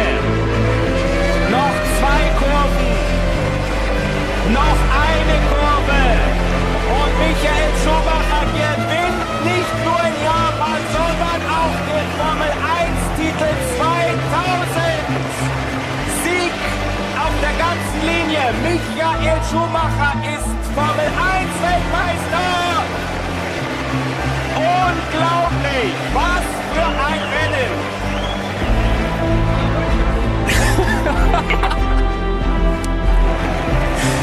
Mal schauen, ob wir was im Funk hören. Das gibt's nur bei uns. Michael, we're going on broadcast. Give us your feelings for broadcast. Forget words. Shit. You're great, Ross. You're great, Ross. All of you guys. Oh my God. Oh, shit. We did it. We did it. Oh, thanks. Oh. I can't believe it. Oh, fuck you. Oh, really? Oh, give Corina a big kiss for me.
So in 2001 in Monaco Grand Prix,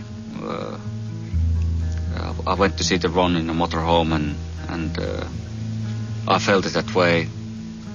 I want to stop basically, and when I went to see him, Ron was really good. You know, he came me to idea that way. Mika, don't make quick decision. Think about it, and why don't we do this way? Have a 1 year off and come back to me later on 2002 and tell me what you want to do then.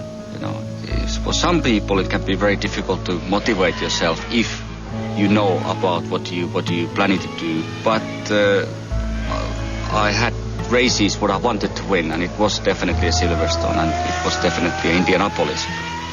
So I went to these Grand Prix with maximum confidence, of course.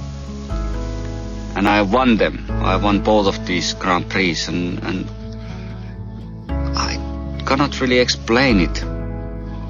why it happened and how I was able to do it. It just happened. And that definitely, those 2 Grand Prix made me even stronger and making me even feel more comfortable about my decision. Then it came 2002, Monaco Grand Prix, and I went to see Ron and said, I do like the complete retirement, and I was very grateful to him. He gave me that opportunity to think about it, and now it was the time to retire. And I would say the decision was more about, the time I want to spend with the family, to see the Hugo growing, spend time with my wife, and I simply also I didn't want to hurt myself. I've been so much through in my career in Formula 1, particularly in '95. So I did achieve so much. I thought it's not worth it anymore to push your luck further.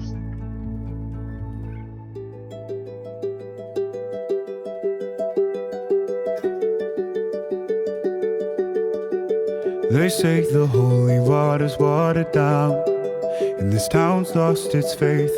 Our colors will fade eventually, so if our time is running out, day after day, we'll make the mundane our masterpiece. Oh my, love. I take one look at you, you're taking me out of the ordinary. I want you laying me down till we're dead and buried, on the edge of your knife, staying drunk on your ride. The angels up in the clouds are jealous knowing we found something so out of the ordinary. You got me kissing the ground of your sanctuary. Shadow me with your touch, oh Lord, return me to dust. The angels up in the clouds are jealous knowing we found hopeless hallelujah on this side of heaven's gate. Oh my life, how do ya breathe and take my breath away? At your altar I will pray, you're the sculptor, I'm the clay. Oh my, you're taking me out of the ordinary. I want you laying me down till we're dead and buried, on the edge of your knife, staying drunk on your vine. The angels up in the clouds are jealous knowing we found something so out of the ordinary. You got me kissing the ground, sanctuary. Shadow me with your touch, oh Lord, return me to dust. The angels up in the clouds are jealous knowing we found something so heavenly, higher than ecstasy. Whenever you're next to me, oh my, what was in black and white until I saw your light. I thought you had to die to fight something so out of the ordinary. How are you laying me down till we're dead and buried, on the edge of your knife, staying drunk on your vine. The angels up in the clouds are jealous knowing we found something so out of the ordinary.